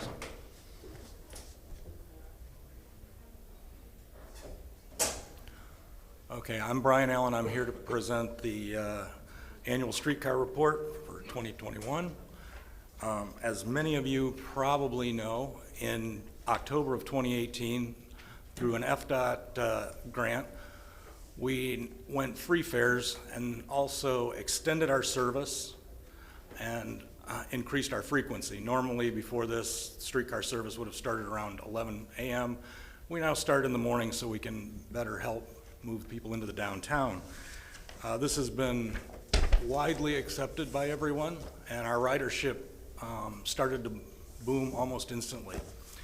And then last year we were well on our way to huge numbers, and the pandemic hit. And as this slide shows, Marches of last year, that 51,642, that was about half of what we expected for the month.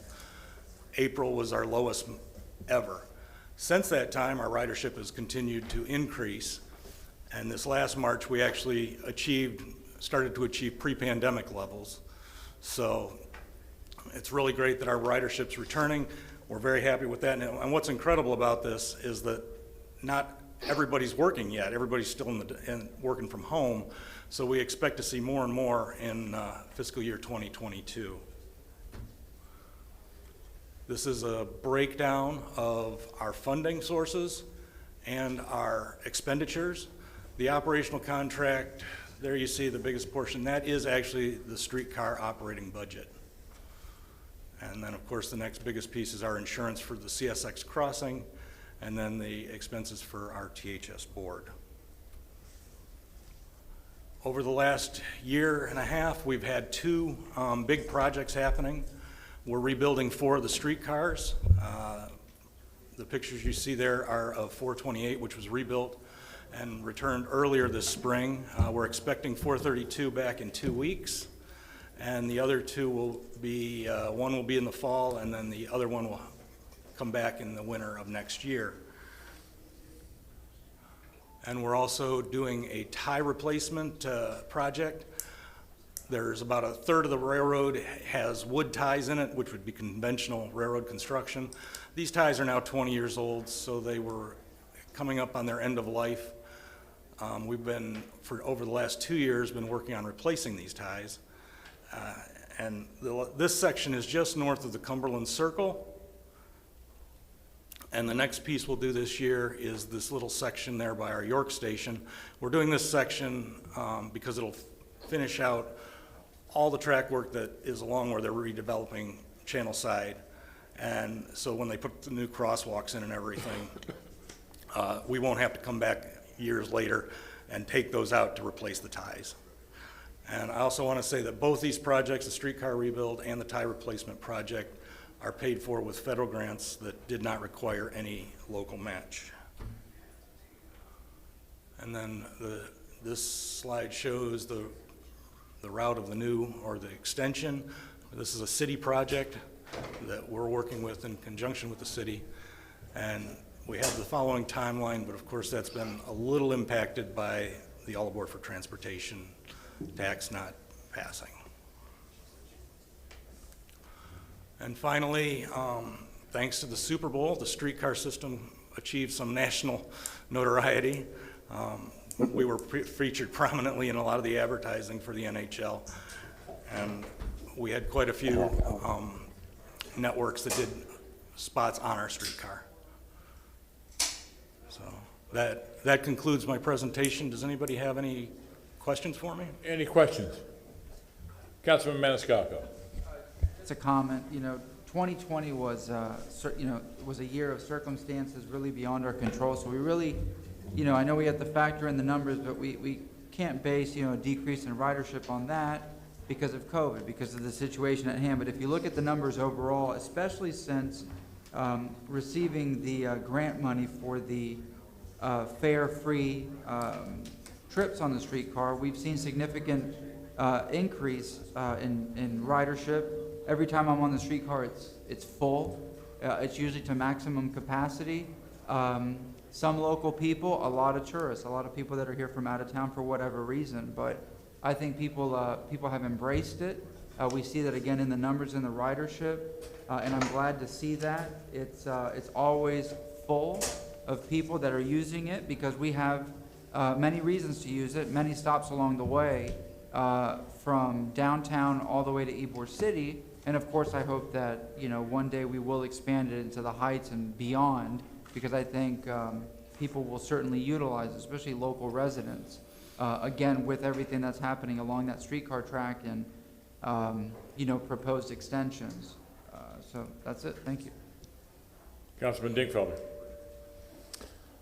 I was just curious to Michael or to the gentleman, what is the proposed timeline for the extension? I know there's been some funding issues, but I think recently perhaps some funding assistance from various sources. So, oh, there you go. You got a timeline there. Yeah. Okay. And how's that looking? Are we going to be able to get on it in 2024, 25? Well, excuse me. We certainly hope so, Mr. Dingfelder. It really depends. It depends upon local funding. The Department of Transportation has already made a big commitment of funding almost $70 million of the $220+ million cost of the system. The Federal Transit Administration has looked favorably to this point on the project, which is the design of which is continuing. So frankly, everyone is hoping that we will have another transportation referendum next year, and that it will succeed and be upheld by the courts. If that occurs, then local funding will be available through HART and the City of Tampa, and we'll have the ability to extend that system. I think your transportation director will know better the exact timing, but I think that the most recent schedule I've seen would have us have an opening for that new part of the system in 2024 or 2025, which will turn it into a whole nother kind of animal. It will. We fully expect that millions of riders will use it every year once we can get as far north as the Heights and Palm Avenue. And how much money, how much local money, Michael, are we talking about at this point?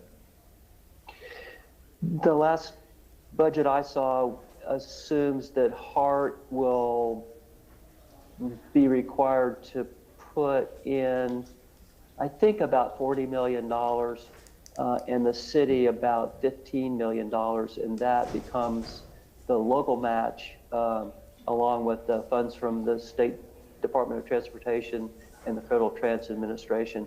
I might be a little off by those numbers, but I'm pretty sure that's basically what it is, John. Okay. Thank you for that, and thank you for your decades of service to our community. Well, you know, it's really been a pleasure, and from the time we started this back in 2000, the City Council has always been very supportive, and the CRAs have been very supportive, and on behalf of my board, I can't tell you how much we all appreciate that. Any other Thank you. questions? Mr. English, I have a couple questions. Are there still CRAs that are investing in the streetcar? I believe Ybor City is still contributing $150K, and downtown is still investing $150K? Yes, and the Channel District is as well. And the Channel this District, year, yes, sir. Yes, sir, and this year, I think Ms. Van Loan is going to hopefully explain all that. City staff and the have done a wonderful job of figuring out how to sort of provide the stopgap funding, and so the downtown CRA and the Channel District CRA have agreed, the advisory committees, and I should be thanking them as well, have agreed to put in some additional funding this year to meet our funding requirements. Well, I'm glad that these CRAs can and the CACs can help the streetcar. Number two, how many crossings does the streetcar have on CSX rail lines? One. And and HART is paying $606,000 a year for insurance? No, actually, HART doesn't pay that. Tampa Historic Streetcar, Inc. pays it with the support from you, the City of Tampa. It's an outrageous amount of money, and we've been stuck with it since the day we opened. And that cost has gone down. I remember on times when I was on YCDC, I think it was almost $1 million, and that has dropped. Is there any more wiggle room with CSX on that, do you know? In the past year, our insurance agent was able to negotiate with CSX and drop the coverage requirement from $100 million of liability insurance to $75 million. We hope that we can at least maintain that level, if not drop it more, but that really remains to be seen at this point. Okay, semantics on who pays the money. I believe it's still coming from the same area. One more question, Councilman Miranda, and I'll turn it to you. Go ahead. No, go ahead. I wasn't going to say anything on that insurance, but you brought it up, so I'm going to blame you. But, you know, Everybody that's else just a dead loss. That's not if you look at the mathematical chances of something happening on that one crossing where the streetcar always stops, and the train ain't speeding at 80 miles an hour going to there, it's going as slow as it is according to the requirements of the system that the United States government has in trains passing through a dense area of population. It's almost impossible. Everything is possible, but that is almost impossible for a train wreck to happen there. And Absolutely it's a shame. True. Yeah, the odds are. So has anybody thought about taking a risk factor? You got to have $100 million coverage for that? No, I mean, honestly, that was what CSX demanded from the start. And since we opened nearly 20 years ago in 2002, we have had not one single incident, not one single problem. Hart and the streetcar staff are extremely careful about how they handle that crossing, and we've never, ever had a problem. It's just, we think it's an unreasonable request, but we've basically had no choice. If I recall, you also had to have some individual there to make sure a train didn't have an accident. Am I correct? You had a little house there with an individual in it. You still have that? No, but before we could actually obtain the insurance, they demanded that we have their employees there for all the hours that we operated, and that was also an outrageous expense for the first year and a half. So what was it going to do, photograph an accident?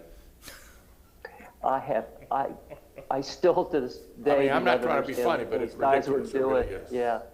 You know? It's pretty funny today. I guarantee it's been over $20 million that went somewhere that didn't benefit anyone. But I understand the American system. No, you're absolutely correct. At one point, we could have built the bridge over that CSX rail line. Last question from me, Mr. English.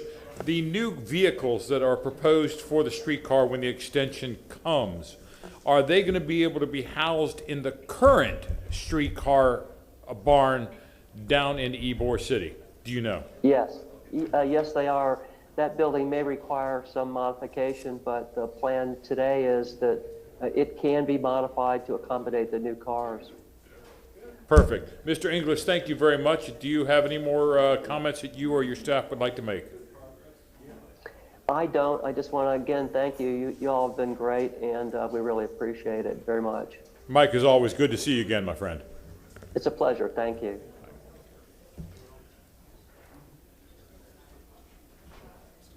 Ms. Van Loan, are you there? Should we have Mr. Tomar come up, and then we'll go back to number one?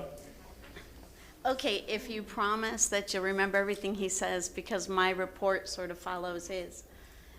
All right, let me bring up the presentation. Well, then, I Do you have Councilman Vieira back yet? Yes, I hear you asking for a request, so let's go back to item agenda number one. Thank you so much. We do have Rob Rosner here and representatives from the Port and the Aquarium, and Kimberly Curtis as the chair of the Channel District CAC, and we'll bring up Rob to report on their activities since the last CRA board meeting.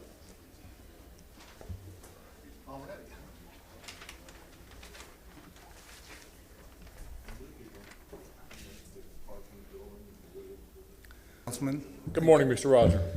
Thank you for taking your time for this consideration of this matter. We followed your guidance and your request from the last CRA board meeting. We reached out to each of the CRA board members as requested. We also met with the Channel District CAC on July 14th to present the entire extent of the land swap that was described last time, the easements that would be granted by each, and the funding methods of the project, and to be more clear. We answered all the questions of the CAC that they asked, and we made certain they addressed all of the items that were unclear at the last CRA board meeting. We have included the presentation packet that we shared with you today. We also have the same people from the Florida Aquarium, the Port Tampa Bay, the city, the CAC, and the marine industry. So we're available to answer any questions concerning the presentation or the project in general. Again, we appreciate your time and attention to this Complete Streets project in the Channel District. Are there any questions at this time? Mr. Rosser, please proceed. I'm sorry, I'm sorry, go ahead. Okay, I just said we had your presentation available to you. We were available for questions, so. And there are no questions at this time. Is there presentations that you want to make or anybody else behind you? One moment. Michelle, did you have any? No. I thought Michelle was behind me. My apologies. we can go over the presentation if you'd like, but we did include it in your packet. The CAC has seen it, and I'd be happy to go through the presentation if you'd like. Yes, Mr. Chairman. Go ahead. Hang on one second. Mr. Goose? Oh, we've already seen the presentation, but I guess my concern is that you said the CEC representative is there? Yes, Did she's they here. want to speak or anything? I just Yes. want to make sure that, like I said last time, all parties are aware of what transpired or what didn't, to make sure everyone's clear what happened, and that we can make informed decisions what we need to do to make sure all parties have been communicated with the situation. Before we go any further, Mr. Dingfelder? Yeah, no, I'd love to hear from the president of the CSC. There we go. Hello, council members. Yeah, so we met yesterday and had a productive discussion about the project. May I have your name quickly, I'm please? sorry, and thank Kimberly. you. Kimberly Curtis, yes, sorry. So we had a productive discussion yesterday on site, went over the details of the project, gave us a bit more of a thorough understanding of the division of projects.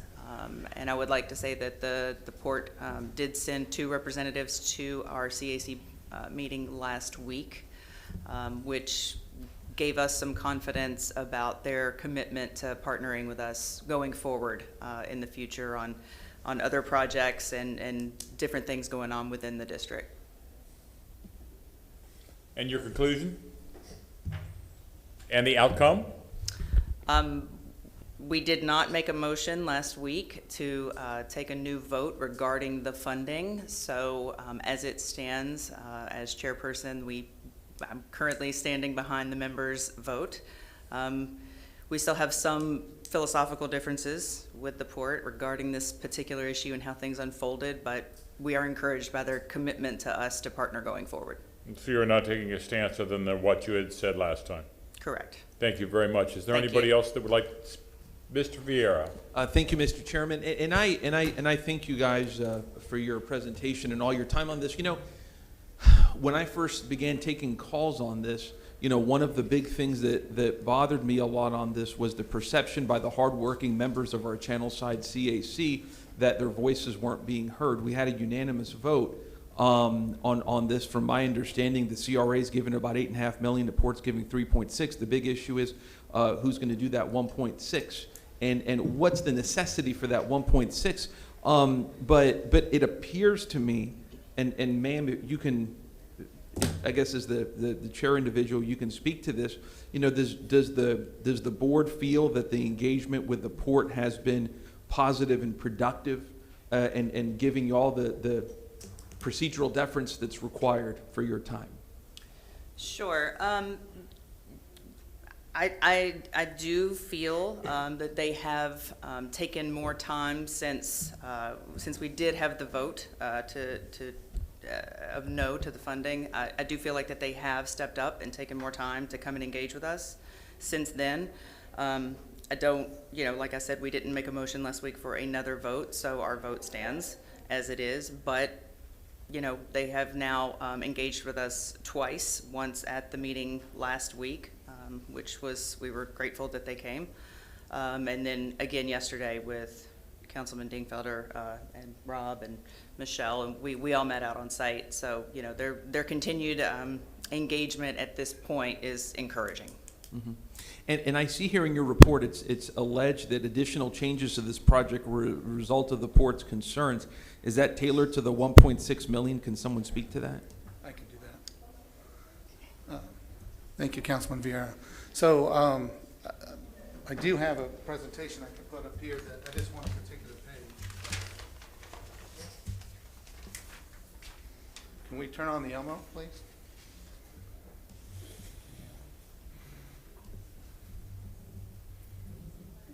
Can IT turn on the Elmo, please? Do I need to push a button? Or?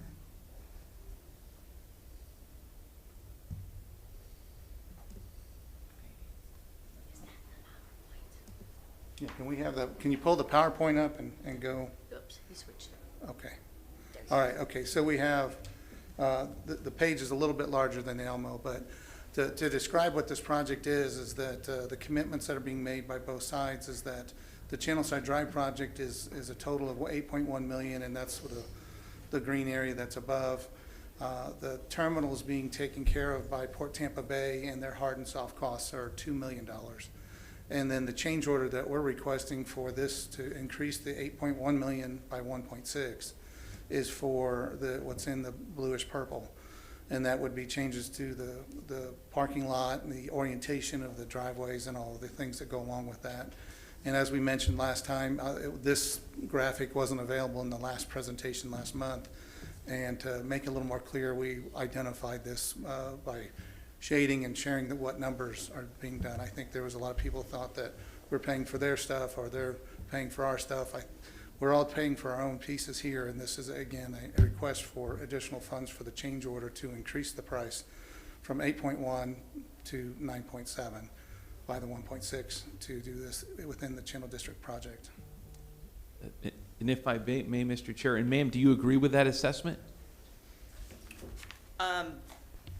I agree that they are requesting the additional funding for the changes to the project. The changes were not requested by the CAC as part of our original design. The changes did come about, and the request for the additional funding came about because of the concerns of the port and aquarium for access and traffic control based on our Channelside Drive project. So the request for the additional funding didn't originate with the CAC.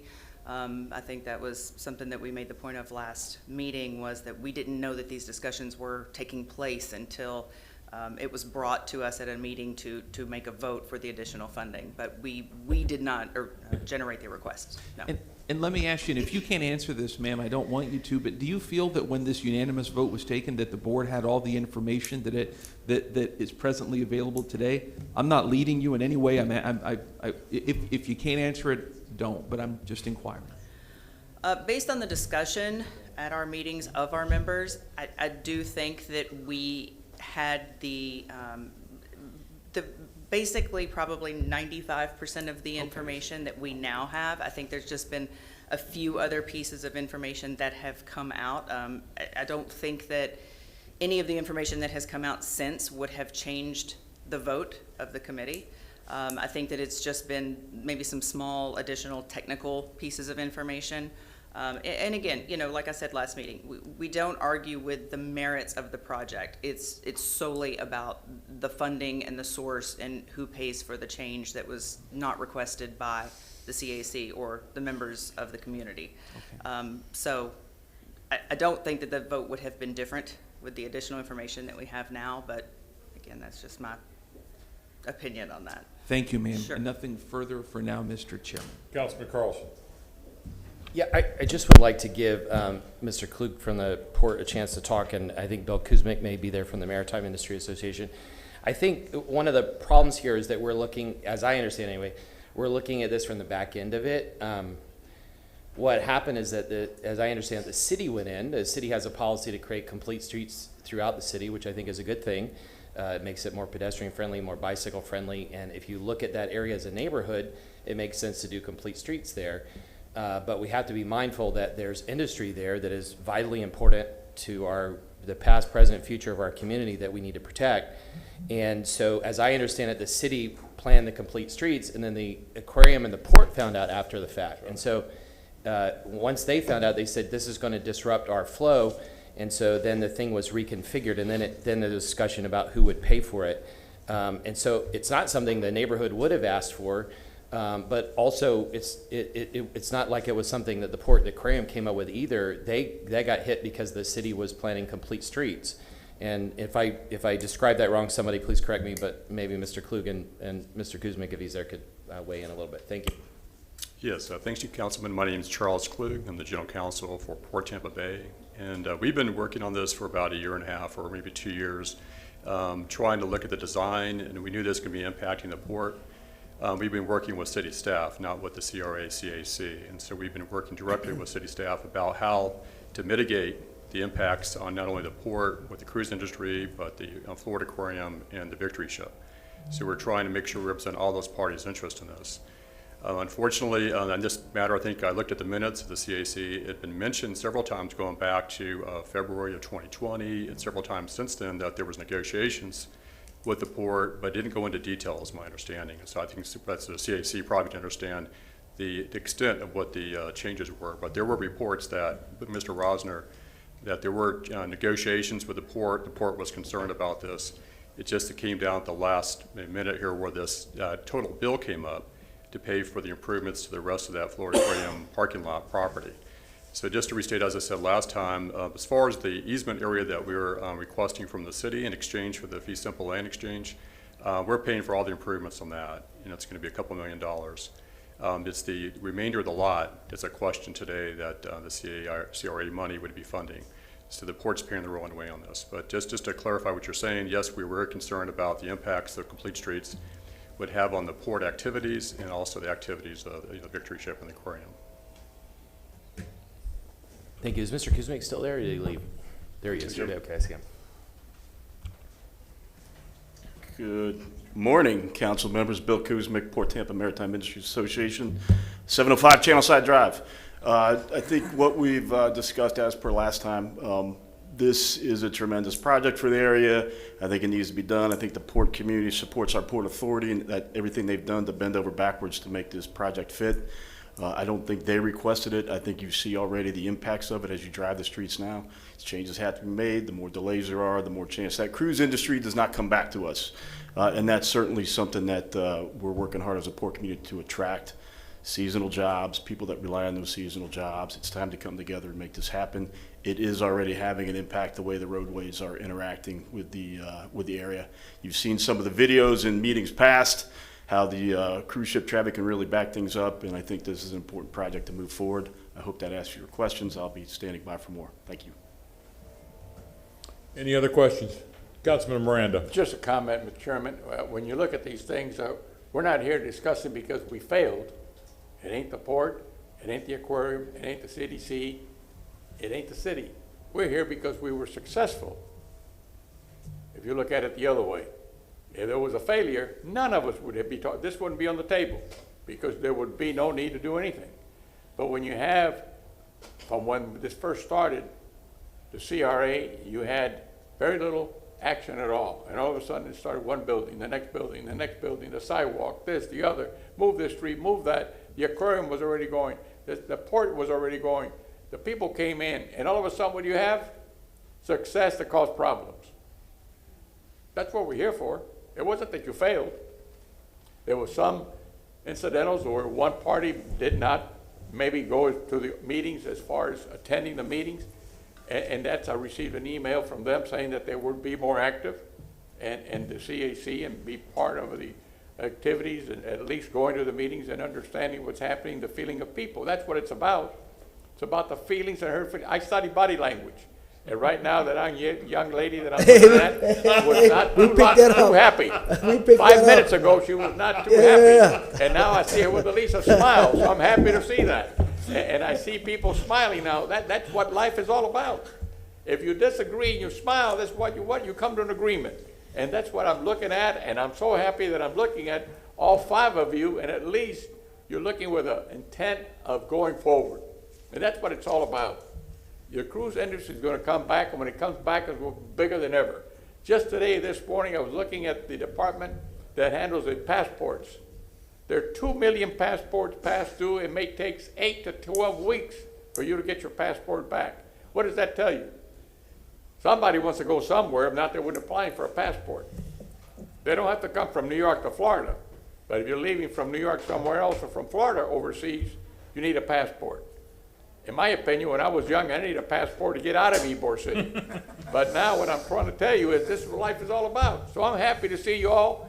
There was only one guy I'm looking in the back with his hands in his pocket that still hasn't come forward, but he's happy now. I see him smiling. And that's what life is about. I want to thank all of you for getting together and working out this situation. Thank you, Mr. Chairman. You are welcome. Mr. Rosner, is there anything? Mr. Councilman Dingfelder. No, I'll wait to hear Mr. Rosner and anybody else who wants to speak, and then I did have a comment.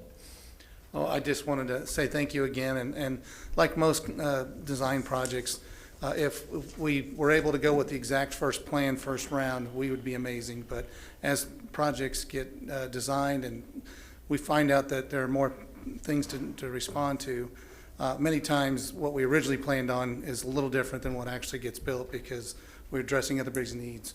And I think that's true of many projects that we have when we get into the weeds with the neighbors and the communities that we work in, not just here in the Channel District, but in all of our districts throughout the city. A lot of times, those changes happen either in the field or at the last minute as a change order. And this is one of those where we're down the project and we found a better solution than the original solution that solves a lot of needs. And I believe that's just what we're experiencing here, and that this is the evolution of a complicated project and a growing neighborhood, as you said. We're a victim of success, which is a good thing to have. So I appreciate your time and your consideration. Councilman Dick Felder. Thank you, Mr. Chairman. Yeah, it's definitely a complex issue. I want to say that I didn't understand it until yesterday, and I went down there. Sometimes you actually have to see things up close and personal, and all of these folks were kind enough to meet with me yesterday and to walk it and say this is why we need to do this. This is why we need to move forward. Kimberly, I appreciate what you said, and I know you're in a funny position because the board did not vote. But sometimes this board has to move forward in a positive way. We appreciate the CAC and all that the CAC does. Sometimes we might have to differ with the CAC, and today might be that day. Mr. Klug, I wanted to give you a shout out. I think that, as Mr. Carlson points out regularly, the port is a huge issue for this community. But it's not something that stands alone. The port is part of the community and vice versa. And yesterday and this morning again today, you reaffirmed the fact that from your position as staff, that the port wants to work closely with the city, not only on this project, but on some other projects as we move forward together. Channelside, as Charlie said, has made huge changes over the last 20 years. It's mind-boggling. Ever since Sandy Friedman cut that ribbon 20-something years ago, and we see the aquarium folks are here today too, and we appreciate it. But 20-something years ago, Sandy Friedman cut that ribbon on her last day in office for the aquarium. And ever since then, the Channelside has just taken off. And I think Mayor Friedman deserves a lot of credit for that, and I'll give her a shout out too. But anyway, as I said earlier on a different issue, it's all about communication. I apologize for fussing at all of you last month, just for the lack of communication. I'm not pointing at any fingers. It seems to everybody can share the blame in that. But I think today we're back on track, no pun intended, and I feel comfortable moving forward with this. So thank you very much. Council members, I will entertain a motion on item Motion agenda approved. 3. Second. Got a motion to approve by Councilman Good, seconded by Councilman Miranda. All in favor? Roll call vote, please. Dingfelder? Yes. Goods? Yes. Maniscalco? Vieira? Yes. Cedro? Yes. Miranda? Yes. And Carlson? Yes. Motion carried unanimously. Let the record reflect. Thank you all very much. Thank you very much. Okay. Mr. Tomar with the Tampa Museum is with us, going to give us a briefing.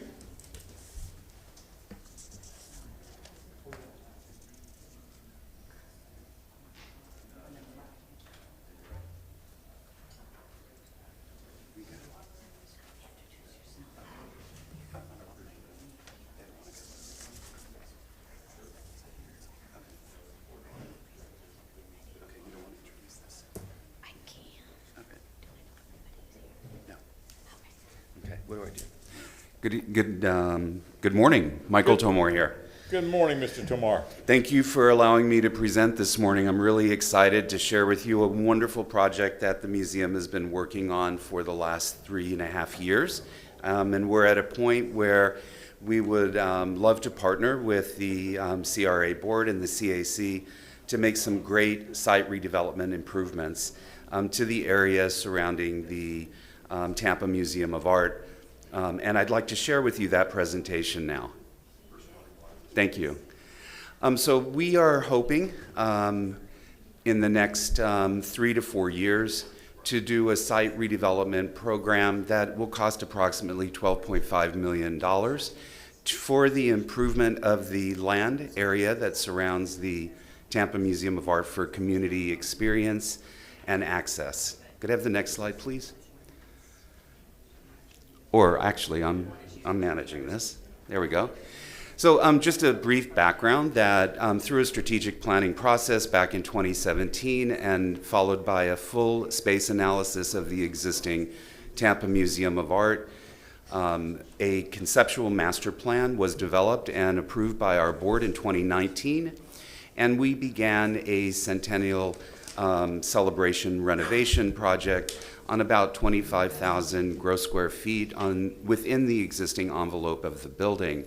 We're now, after our schematic design work has been done for addressing future growth of the museum, in the immediate future, we are looking for a partnership on site redevelopment in the design and construction documents, which will hopefully take place in fall if we can partner along these lines with the CRA.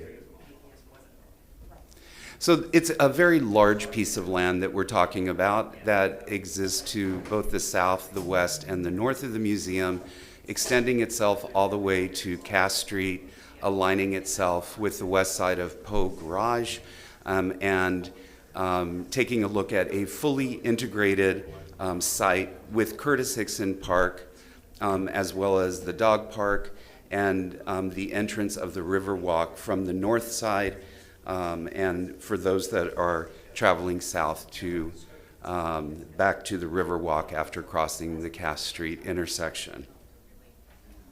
So let's start with what we know, which was the roadway realignment for the receipt of the AER Tower, which is going to reside between the Tampa Museum of Art and the Straz Center, was completed in 2020, which allowed our architectural designers to reconsider the development of the site in order to make a more accessible new crosswalk and Riverwalk connection. We also wanted to address that area and 4 other areas. One in particular, which is highlighted in yellow here, is a kind of a very messy, unsecured pedestrian access location and vehicular access location where we experience problematic flooding, railroad crossing and safety and security issues for pedestrians, leaving Poe Parking Garage, but also crossing along the Cass Street intersection, and a very, very complicated vehicular drop-off to the Riverwalk and the museum from Poe Parking Garage and Cass Street. We want to address this kind of underdeveloped, what at times looks like urban blight, outlined in red, with the kind of interrupted Riverwalk access. We'd like to readdress the circuitous Riverwalk and pedestrian paths that lead from the Riverwalk to Cass Street and from Cass back down to the Riverwalk. We'd like to fully integrate what is now an unintegrated, unused sloping land and small underdeveloped dog park. And we'd like the opportunity for boat docks to give the community greater access to the park, the Riverwalk, and the amenities downtown. So this has been broken down from our schematic design work in 5 sections that totals about $12.5 million. And that information is in the presentation and available to you, and I can detail it. But probably the most significant piece of those puzzles is the West Plaza pedestrian sidewalks and the area along Gasparilla Plaza at the intersection of Cass Street. So let's go through this very quickly. We are proposing a new Curtis Hickson Park Gateway to better connect the park with pedestrians coming from the north side of the Riverwalk, so that we have a new monumental entrance and the amenities of Curtis Hickson Park can be experienced immediately, not after traversing some very circuitous routes. So our proposal is to create this monumental gateway, relocate the dog park, split them into kind of best practice dog parks, one for large breed dogs and one for small breed dogs, and create a convening area under what is going to be a museum expansion undercover, so that there's a public plaza on the west side of the museum for people to convene in the shade. So just to give you an idea that if you cross that Cass Street at this very moment, this is what you come to, which is kind of a dead-end scenario on the realignment of the street. And this is what we are proposing, this monumental entrance that one can go directly to the Riverwalk heading south, or at a diagonal head underneath the museum expansion cantilever directly to the Riverwalk heading south, or to the left to go to the museum if they so choose. This is the underdeveloped area that is north of the railroad crossing all the way to Poe Parking Garage. This is the redesign that we'd like to accommodate by adding approximately 2,700 additional square feet to the existing dog park square footage, and again create shade pavilions, appropriate recreation materials, foliage, shade areas with trees, and create a sidewalk that circumvents that entire park area so that pedestrians are not confused about how to get down to the Riverwalk. The improved pedestrian access and safety from Poe Parking Garage is of great concern in our designs, because when people leave Poe Parking Garage, they traditionally leave through the the west egress point where cars leave the garage, and they cross without a crosswalk Casparilla Plaza, which is not really a street. And cars are pulling into that area as well to drop off people at the museum as well as the Children's Museum, or cut across to get to Ashley Street. The signage is missing, the crosswalks are not protected. We'd like to address that issue by creating new signage, creating pedestrian sidewalks out of the Poe Parking Garage that lead through pedestrian blinking light access that will take you to in either the dog parks directly or to the Riverwalk in a much more direct way. We're also proposing to put an elevator on the south side of Poe Parking Garage that will drop you off south of the railroad tracks rather than needing to walk across those. As you know, it's almost impossible for wheelchairs, baby carriages, and anybody that is living with walking handicaps to cross the railroad tracks under their conditions. So this is what that existing kind of very complicated, messy intersection looks like, and we are recommending, again, redesigning those sidewalks, having flashing pedestrian light crossings, getting people over to the west side, and then entering either to the museum or directly down into the Riverwalk or to the dog parks directly. And you'll see outlined in yellow the elevator connecting area from Poe on its south side. So when you now come to the area that is under discussion, this is what you're seeing, and our recommendation is to create a full covered public plaza for pedestrian drop-off and public art. And you'll see outlined in red where one might exit the elevator or get on the elevator to get into the garage. This would be a public pedestrian elevator rather than one by the museum, but designed in this proposal. In the covered plaza and improved Riverwalk design to and from Cass Street, our proposal would take the west side of the museum and take a look at a large covered public plaza for recreation and public programming, and again, continuing our discussion of having public sculpture directly accessible to the community and the downtown residents 24/7. Something outside a sculpture garden outside the walls of the museum. Currently on the left side of this kind of very odd circuitous walk that connects the Riverwalks from the Straz to the museum side of Cass Street, you can see how complicated this scenario is. Our proposed plan is, again, the monumental gateway with a direct access on a diagonal across the sloping land directly to the Riverwalk. So this is, if you're traveling north on the Riverwalk to the Strass Center, west of the museum, what that looks like. And our proposal is to create a ADA accessible sloping diagonal access between the Riverwalk and the monumental entrance to the Cass Street pedestrian crossing. And again, use these opportunities for additional public sculpture for the community. So this unintegrated sloping land and integrating the park and the Riverwalk and the plaza is the next piece of this puzzle, where this connector to the museum would be created into a partially covered public plaza, again for public convening, for art, and then with our expansion project for dining right along the Riverwalk.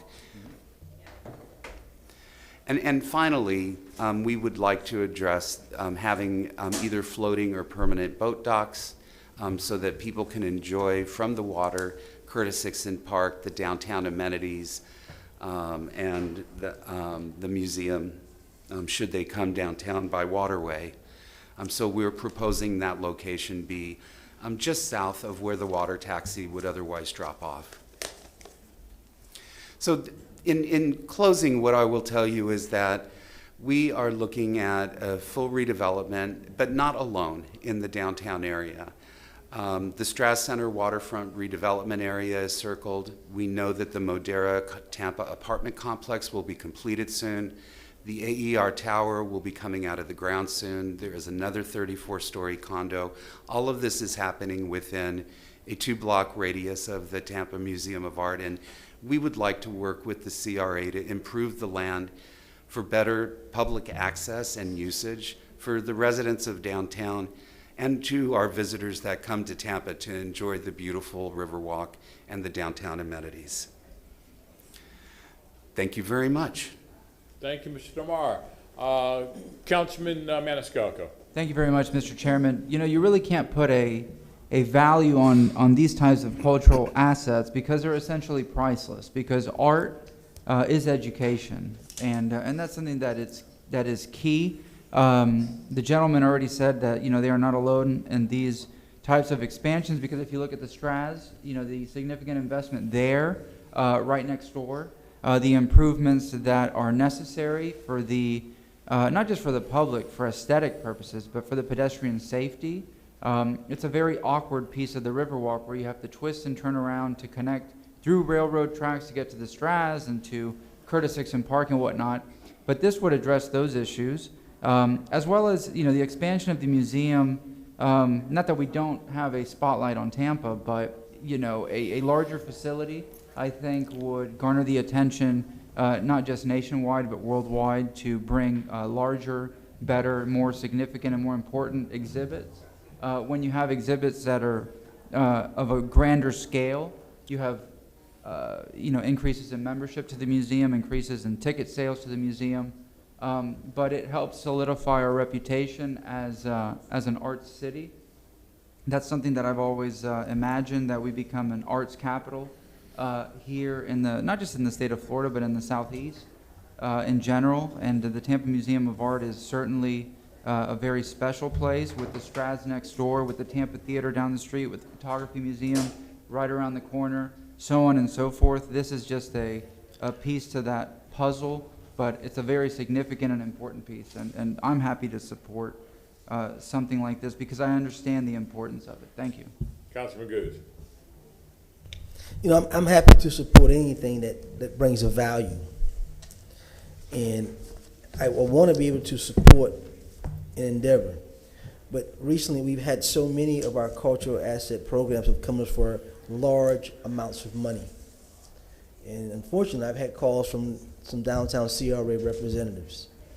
And with the Strass asking for $25 million, you asking for 13. Some of the other cultural assets programs are asking for heavy dollar amounts.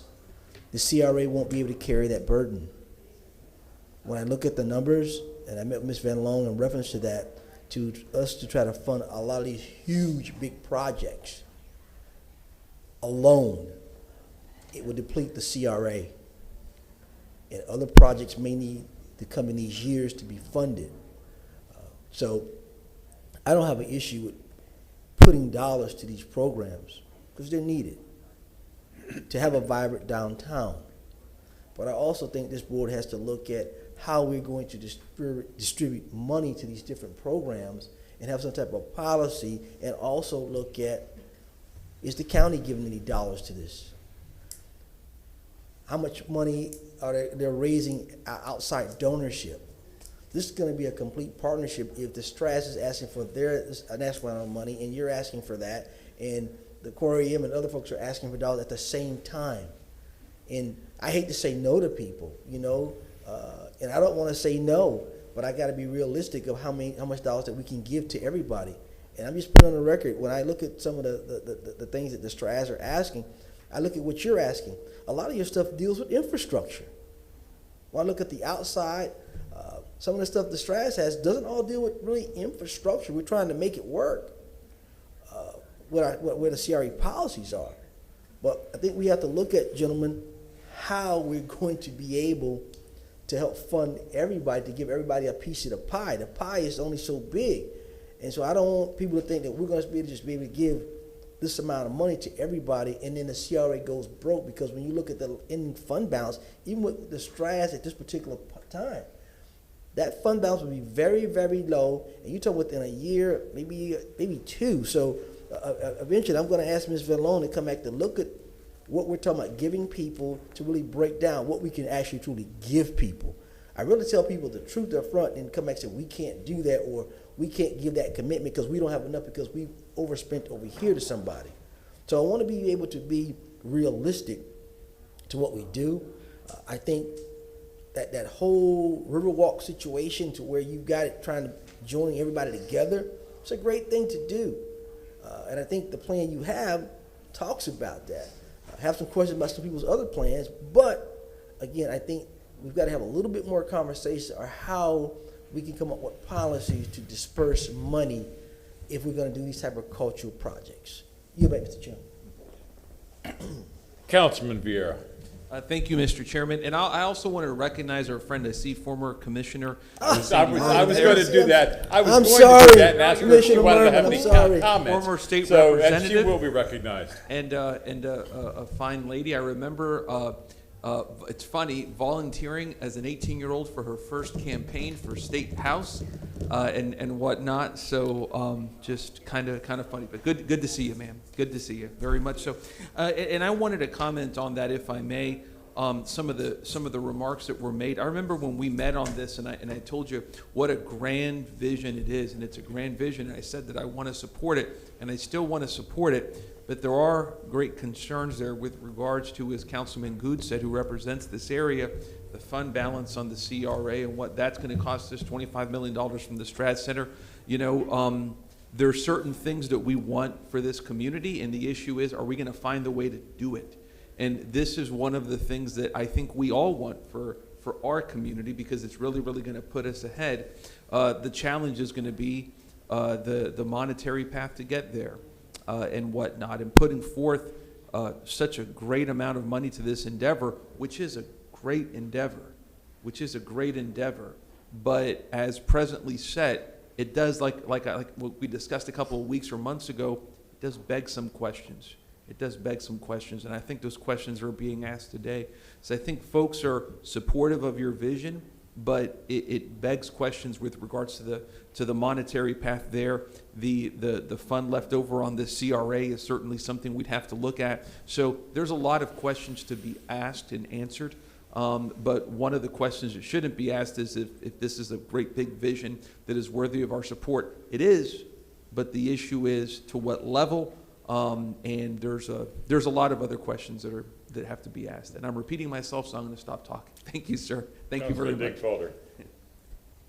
Thank you, Mr. Chairman, and thank you, gentlemen, for your comments. All well taken. You know, I look at downtown and I say, what is it? You know, what is downtown? Why are people moving downtown? They're not moving downtown because it's a bunch of office buildings and, you know, a couple of pizza restaurants and sandwich shops. Okay, they're moving downtown because this is the cultural center of the Tampa Bay region.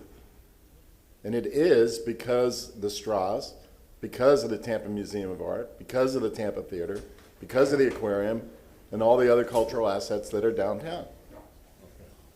And I don't want us to get distracted with that discussion today. I think we can workshop that or put it on, Michelle can put it on the agenda next month. I think the Straws contract will be coming back to us next month. That's the prescribed time on that. And I think we can have that conversation then when all the parties are here to make their case. But, you know, we wouldn't be going down this trail if it was fiscally unsound. Michelle has laid out a plan. She had it on paper for us last month to indicate that all three cultural assets who are asking for money can be accommodated over a period of time. And that's the key. The Straws is totally in agreement that they don't need the money front-loaded, that they can work that out. They can borrow money. Money's cheap right now, and they can take that money over a 5-year period. Once staff and the CAC heard that, I think that they were greatly relieved. But these are important details, or important issues. But to me, this is what the CRA money downtown is about. This is, you know, and I, with all due respect to the people who have now moved downtown and are paying taxes downtown, you know, I would venture a guess that a big majority of the money, the TIF money, is not necessarily, you know, I don't know. I don't think it's just being generated by the residential improvements. I think it's also being generated by all the other improvements that have gone on downtown, including the new buildings. And that's, and when the SPP projects are done, that's gonna increase even more so. So anyway, you know, the initial discussion disturbs me a little bit because we've made some commitments, and now I respect the Tampa Museum of Art. My mother was the first executive director of the Tampa Museum of Art in 1960 something. She was fresh out of college, and I was. History of the city, there you go. But anyway, so I have a great history with Tampa Museum of Art. I'm going to support them. I'm going to support the Tampa Theater, and I'm going to strongly support the Straws as well. And I think we can do it all. We are big enough. We are strong enough that we can do it all. So thank you, Mr. Chairman. You're welcome. Ms. Miranda.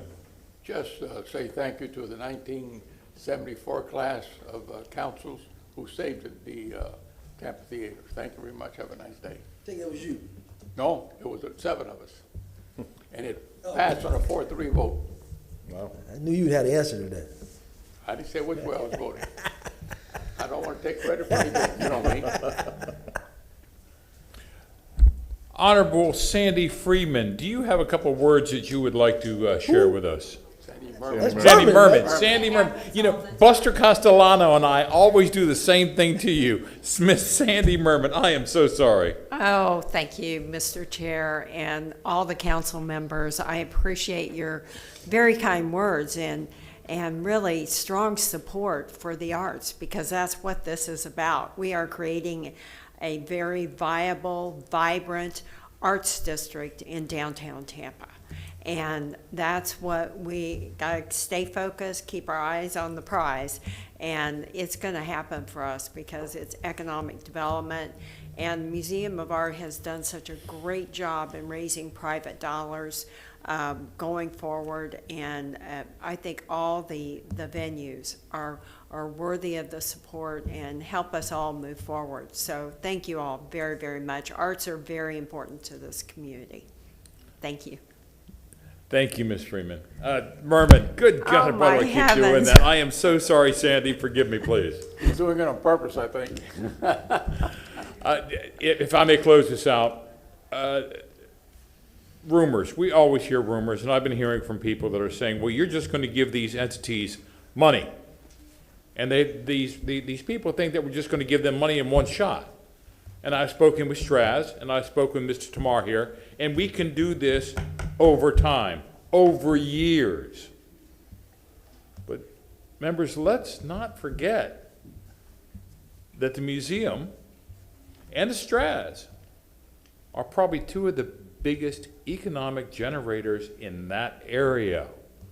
And isn't that what the CRAs are for, is for economic generating businesses and areas to help them out? I am fully supportive of the funds going to not only the museum, but to the Straz. And I will always support this. As long as we can work out a timeline on when these funds are going to be given out, again, I will support it. Mr. Tomar, I just have one question for you. There was a sign on the Poe garage where everybody that would come and take off their little sticker would put it on that sign, and I thought that was the greatest artwork that the city had next to what was inside. Yeah. What happened to that sign? You know, I'm really not sure. I agree with you. I mean, it was really, I park in Poe, so I saw it every day, and it looked like a new work of art every day because it was the holder of all of the admission tickets, mostly I think of the kids. But every once in a while it would disappear, a new sign would come up, and then it would be loaded again with this wonderful installation. Anyway, good memory. Each sign had to have at least 300 or 400 of little stickers on it at a time. If not more. I thank you for your presentation. Thank you. Honorable Miss Merman, I thank you very, very much. Look forward to hearing from you again. Thank you all so much for your time. All right, Councilman, we've got 19 more items on our agenda. I believe that we're going to do one of two things at 12:30. We're either going to be finished or we're breaking for lunch. Mr. Chairman. Councilman Dingfelder. Thank you. So I was talking with our legal counsel about bundling these items in terms of votes, like we do on consent during regular weeks. And legal has indicated that we can do some bundling, which I think will speed things up. I realize that there might be some that council might not want to bundle, and somebody might want to pull, for example, item 18. But I'm in a position where I could move items 5 and 6 as one, item 7 as one, and items 8 through 17 as another, and that would speed things up. I would like to go ahead and go with the agenda as it stands right now. Ms. Van Loan, can you give us a staff report, please?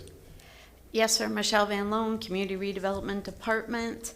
As a follow-up, I would like to start the staff reports this month. Excuse me, if you can pull up the PowerPoint. Thank you. So I've just got a couple of items I wanted to cover following on some of your discussions about the cultural asset capital support. Again, I gave this to you last month, but we didn't have a chance to discuss it, but these are paragraphs taken directly from the Downtown Community Redevelopment Plan.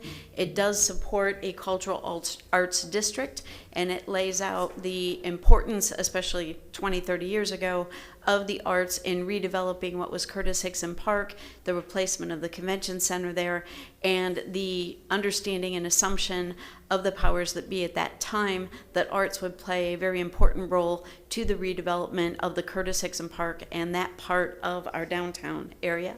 It specifically said the city, in cooperation with Hillsborough County, will need to develop and adopt corresponding policies that will support the initiatives in the area. And there was the assumption that without this kind of support, that we would continue to have barriers to developing new cultural development in the area. And as we saw in Channel District, we have seen incredible improvements from 30 years ago plus to what we look like now downtown when you drive down Ashley. I have been giving you over the past year or so updates on our planning budget for downtown. Again, this is just for planning and discussion purposes. What we did was we looked at all of the cultural asset requests that have been made or we know are coming and that have been approaching us. We did have previously the Tampa Museum of Art as Cultural Asset B, so now they've publicly come and talked to you, we can list that at the $12.5 million. Since last month, the downtown CAC did discuss the planning budget and the requests from all of our cultural assets that have been talking to us so far, and there was grave concern at the original budget showing the full $25 million for the STRAS in FY '23 and '24, which coincided with their construction. Since that time, the STRAS has indicated that they are able to carry some of those costs for their construction in order to wait to be reimbursed through any partnership that could develop between the CRA and the STRAS. So the new revised budget shows you that we will have the $5 million, the $5 million, $5 million over 3 years. It helps delay $10 million of the proposed request and by 2 years, and we push out a full $15 million so that you can now see a balance that does not go below $19 million for all of these going through. We show $15 million at the end of 2026, and then we would be done with all these payments as of our current requests. What this allows you to do is have funding for other projects that you may be able to may be needed, and I'll go over those in a second. So when you look at this, what this would look at is cultural asset C, again dealing with some issues behind the scenes before they can come public. They are looking for $8.75 million. By the time we got to FY '25, we would be up to $15 million of contribution to the STRAS and $12.5 million for the Museum of Art. And so those three large donors would be within a reasonable parity of contribution, and then that last $10 million that's being requested by the STRAS would then be pushed out to FY '26. We will be meeting with the downtown CAC, who is having a special call meeting solely focused on discussing their planning budget and what projects they would like to see and how much they would like to have in fund balance moving forward during the next 5 years. One of the changes to this planning budget since the last time you saw it, we did receive our certified FY '22 revenues for downtown. They were $875,000 less than what we had anticipated earlier in June. We have been working with our budget office, who has put out the RFP for the $32 million loan to go towards funding the TCC GMP project. And by going out to 8 years and having an estimated interest rate right now, we can look at reducing that annual payment by $1 million each year across the 8 years. And then also, again, as I just mentioned, the STRAS's ability to carry the construction costs and spread the reimbursement across 2 additional CRA fiscal years. So at the bottom, that is what you have as far as your planning budget. All of those requests do total $48.25 million. We also do anticipate there may be additional requests from cultural assets in the downtown area coming out over the next 3 to 5 to 6 years. For downtown CRA funding, other issues that would need to be funded or could potentially be up for discussion: affordable and workforce housing. Last fall, we did buy the Army-Navy lot, and there are billboards that are adjacent to those 2 properties, our Army-Navy lot and the city lot directly to the south. So there may be some costs in looking to relocate those billboard sites should we get ready to develop, and also if we want to do any public realm or transportation improvements, any kind of transportation hub, add mobility either for non-vehicular or even for vehicular and mass transit hub. There are also, if we had any future acquisition support of housing opportunities where we had the ability to acquire additional properties in North Downtown to be able to provide future affordable and workforce housing there, we would need those funds to do that. Additionally, any infrastructure, we are looking in the next few years to hopefully look at extending the Riverwalk to the east, leverage any work that FDOT is doing at the interchange for the off-ramps from that 275 interchange coming into Ashley and Tampa streets. Also looking at where Nebraska and Nuncio intersect and any public improvements we may need to that infrastructure there. The Downtown Partnership is also looking at the Franklin Street Visioning Plan, which would also then have improvements as part of that plan that they would be looking to partner with the CRA on. Lastly, we also have the streetcar extension that will be coming forward later on, and again, other mass transit options that may be coming for you in the coming years. Ms. Fenlon, 1 second. Councilman Goods has a question. Sure. When I look at all the dollar amounts from the cultural assets groups, I know Mr. Carlson, we made a motion in reference to 30% going to housing. Just trying to figure out how would that fare into this, because if you're saying 30%, and the numbers that the folks are asking, you've got some other folks that are supposed to come forward and ask for money as well. Where's that gonna put us at, that 30%? You can have two approaches. You can look at 30% every year, or you can do a accumulation of 30% so that you do one big acquisition and the improvements every 2 or every 3 years, so that, especially with given the price of land for downtown, for us to just acquire land, we are still looking in that $5 million, and we expect it to go up over time, and then any improvement costs would be above that. So we could be able to do a housing project every 2 or 3 years that may reflect a accumulation of the 30% of the budget, or again, look at it as an annual. Downtown, I don't know if we would have opportunities every year to spend 30%, but I think we could find those catalytic workforce housing projects every few years. Thank you. Councilman Carlson.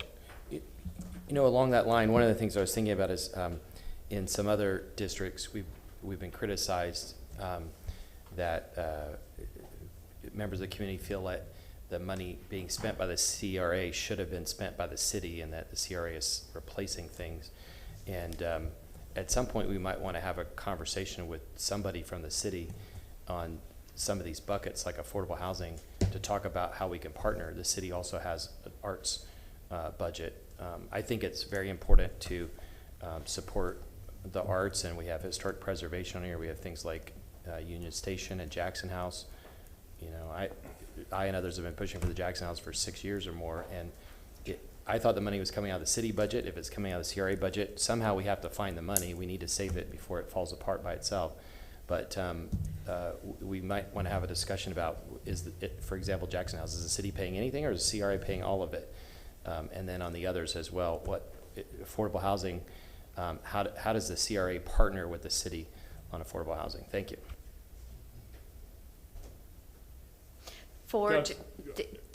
Is that rhetorical, or were you looking for answers? No, I was just saying maybe we should have a separate discussion about that sometime in the future. Thank you. Okay. Thank you. Councilman Dingfelder.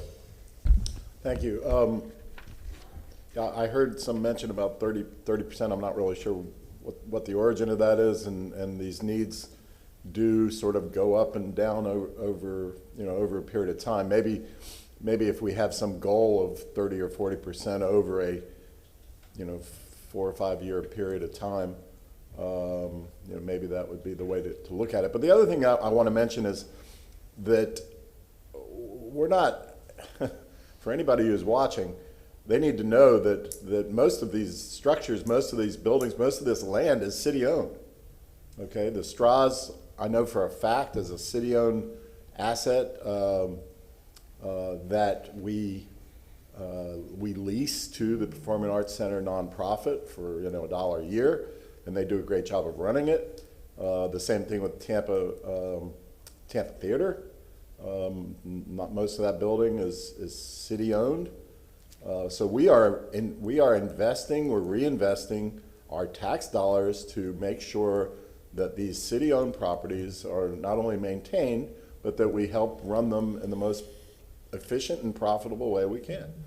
And I didn't mention that before. I wanted to remind all of us, and especially anybody who's watching, these are not private companies, they're not private entities that we're just doling out tax dollars to. We are investing money in our own homes,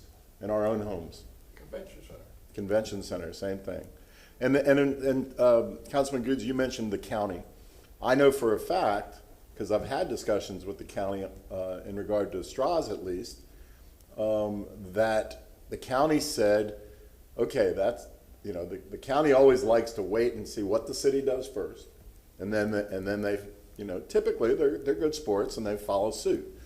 So I know that they are waiting to see what we, as the CRA, as the city does, in regard to the straws. And once we have a firm written commitment of $25 million, they're going to march that contract down the street to the county commissioners, who all support the arts. There's wonderful commissioners down there, and Sandy Merman was one of them, and they all support the arts, and the county commissions are going to step forward. But first, they want to see what the city commitment is, because they're not going to help us rebuild our roof until we do it ourselves. So, thank you. Any other questions or comments? Councilman Vieira. And thinking, I wanted to build on what Councilman Dingfelder was saying, which is it's so important to have a county-city partnership. We saw that recently with the New Tampa Arts Center that we just broke ground on, I think like 2 weeks ago, where the city committed to 99% sure, it's pretty much 100% sure, help pay for proportionate maintenance costs on that facility. And that kind of helped push the commissioners, I think, over to support that project and endeavor. And you see a lot of the things here, you know, including the Jackson House and other things. It's a coalition partnership with other governments, and I think that's very, very important. And one thing to build on what Councilman Carlson said with regards to the Jackson House, you know, that's something that's so important in terms of the city of Tampa and Hillsborough County better recognizing African American Tampa, Hillsborough County history. We see talks on a black arts museum. Former Commissioner Les Miller had talked about that, and a lot of other endeavors. There was a comment on Robert Saunders' library before. Has anybody is? I've never heard anything like that. I was going to say, okay, I meant to say that because speak of, yeah. So, but that's part of a large piece over there. But that's good to hear about Robert Saunders. I was like, what the? But just wanted to mention that. Thank you. Councilman Maniscalco. Thank you very much. And real quick comments on the Jackson House, since it was mentioned. When I first got elected, the first conversation that I had was, or the first thing I mentioned was, what about the Jackson House? And I was told, well, if it was your house or my house, it would have been demolished a long time ago. And that's just unacceptable. And that was 6 years ago. And, you know, we're in a tropical climate. It's Florida. Humidity is very dangerous. Water is very dangerous, especially to wooden structures such as these. And it's been ignored for so long. I have photos that I took, I want to say in 2014, and the house was in so much better shape, albeit not great shape, but you know, we just let this go for too long, and it's continuously fallen into further disrepair, and we have to move on. And I know there's, you know, internally, Councilman Citro, we've toured it. I know that there's, the wooden beams inside to keep it straight. And I know that, you know, through the generosity of Mr. Vinnick and others, funding is going to this, but time is of the essence. And it's such a significant structure to what was that Central Avenue area. We had Archives Awareness Week last week, and it was brought up that there were only two original houses left in what was known as the Scrub. Most of the other structures in that area have been demolished. And that was like what I call a black Ybor City. If you look at Ybor City, although much was demolished through urban renewal in the interstate, a lot is still there. And we can go down 7th Avenue right now and see a lot of the original structures, but we can't go down Central Avenue because it's been demolished, with the exception of a few structures, and most importantly, that Jackson House. So we have to speed things up. Again, time is of the essence. I'm glad that, you know, there's money there, but we need to secure that building and restore it and do whatever we can, because it's a very important part of our history. Thank you. Any other questions or comments? Ms. Van Loan. If we can have the PowerPoint, I just have 2 slides left and we'll move on. So this is represents the projects that had been in the original downtown planning budget that were removed in order to accommodate the request for the cultural assets. And the second chart were long-range infrastructure improvements out for future years. Again, these were just from our planning budgets and give you an indication of some of the projects that would have to be prioritized and or put off, just so you have that list.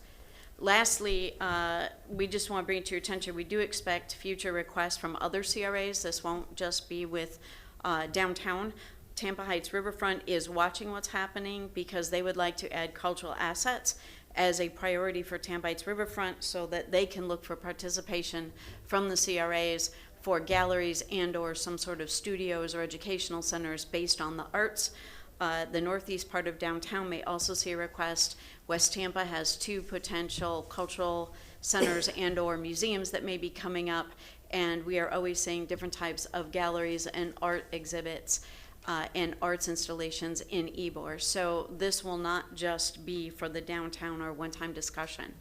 I do recommend that the CRA board develop policy defining cultural assets improvements, which would be eligible for CRA funding and support. Our 2 main points would be, 1, what's public realm?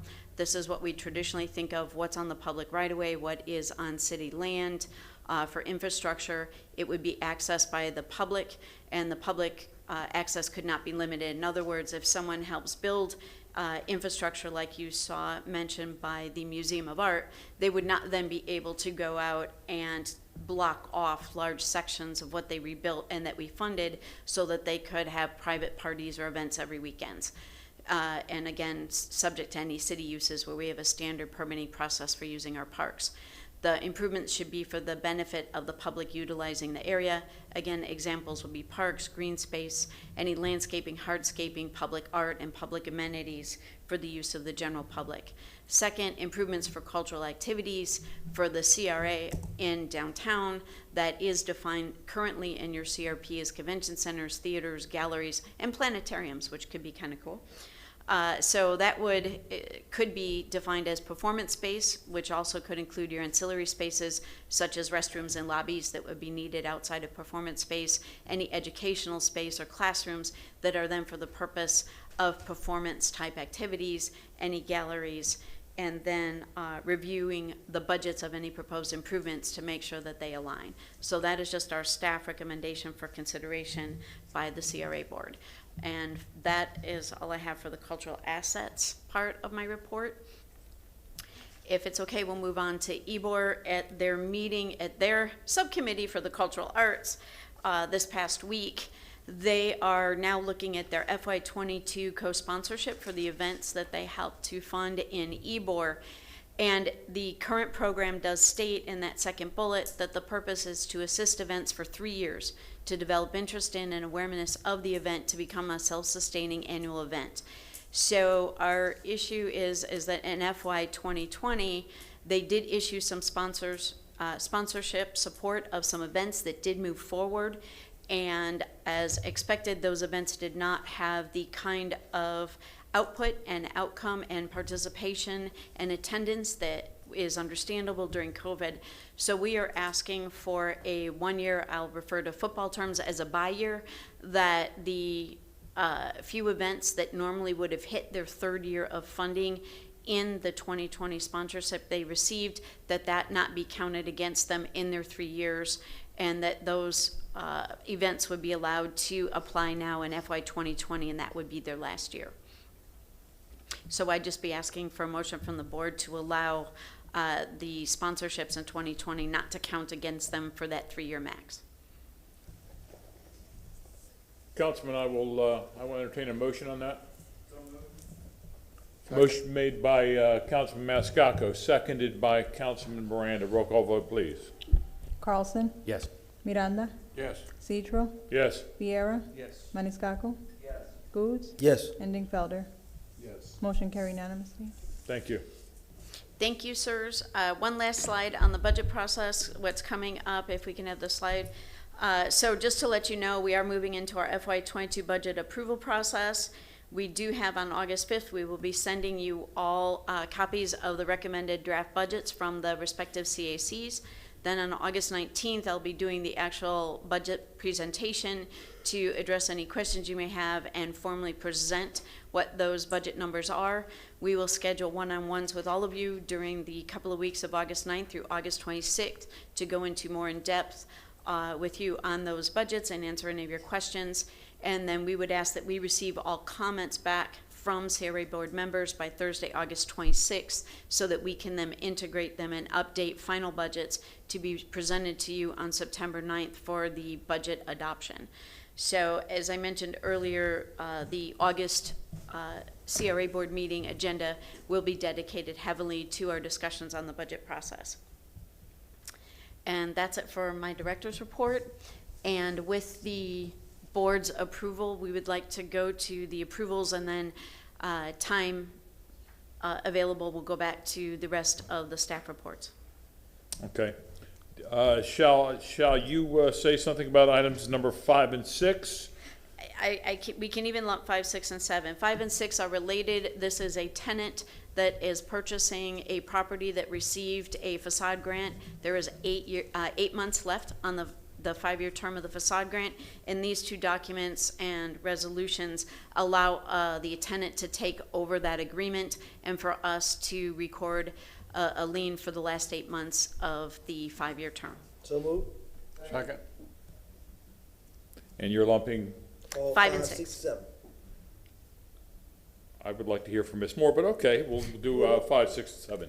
7 is just the appointment of Ms. Moore. She's not here. This is just her Darn. appointment to the CAC. I was hoping she was going to be here. Do we want a roll call vote on those resolutions on items number 5, 6, and 7? Excuse me, I'm sorry. Motion made by Councilman Goods, seconded by Councilman Miranda. Roll call vote. Goods? Yes. Dingfelder? Yes. Maniscalco? Yes. Viera? Yes. Citro? Yes. Miranda? Yes. And Carlson? Yes. Motion carried unanimously. Item number 8 is for West Tampa. They're requesting. Excuse me, Ms. Go Van ahead. Loan. Yes, sir. Councilman Vieira. If I may, and I may have missed this, and I apologize, were we going to hear from Ms. LeGrand after 3, or am I wrong? Did I miss something with Hart? Not to my knowledge, Ms. Van Loan, were we going to hear from her? Miss LeGrand? Hart? No, that's already been done. You were outside. I was going to say. You were outside. Disregard, I look dumb. Thank you. And it was actually from Mr. Michael English. There we Go go. ahead, go ahead. Yes. You sure? Oh, yeah, no. Okay, we're good. okay, Yeah, okay. yeah. We can send you a link to the tape. So for item number 8, this is for West Tampa. They're requesting to reprogram $100,000 from neighborhood infrastructure into a line item for a parking study. The parking study would be down the Main Street corridor and the adjacent commercial areas. Motion made by Councilman Miranda, second by Councilman Goods. Roll call vote. Maniscalco? Yes. Goods? Yes. Dingfelder? Yes. Viera? Yes. Citro? Yes. Miranda? Yes. And Carlson? Yes. Motion carried unanimously. Item number 9 is also for West Tampa. It is to reprogram $200,000 from neighborhood infrastructure into a line item for public art. The public art would be for 3 of the parks and potentially for some artwork on Main Street. So moved. Motion made by Councilman Goods, seconded by Councilman Maniscalco. Roll call vote. Citro? Yes. Miranda? Yes. Carlson? Yes. Maniscalco? Viera? Yes. Goods? Yes. And Dingfelder? Yes. Motion carried unanimously. Yay, public arts. Item number 10 for West Tampa. This is an actual program approval along with the funding of the program. This is a grant program for restaurants to either have an existing restaurant expand or for attracting new restaurants who may come into the area and have expenses to convert space into a restaurant. This would be similar to the facade grant program as a 50-50 match. It would max out at $75,000 and it would include interior renovations as well as exterior, and they're requesting $300,000 be reprogrammed for this grant program. Motion made by Councilman Maniscalco.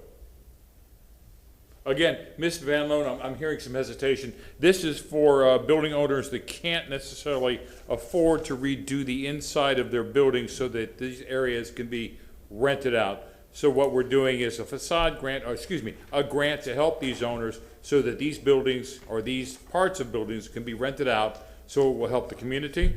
That's number 11, the vanilla shell. The one for the restaurants would be just like a facade grant. So if you buy a building and it wasn't previously a restaurant, it can be very expensive to put in all the kitchens, the grease traps. Thank you. And all of that. So this would be to help any of our smaller businesses expand or to attract a lot of our local restaurants into the West Tampa area. For mom and pop places, correct? Not for chain This would not stores. be for chains, yes. Okay.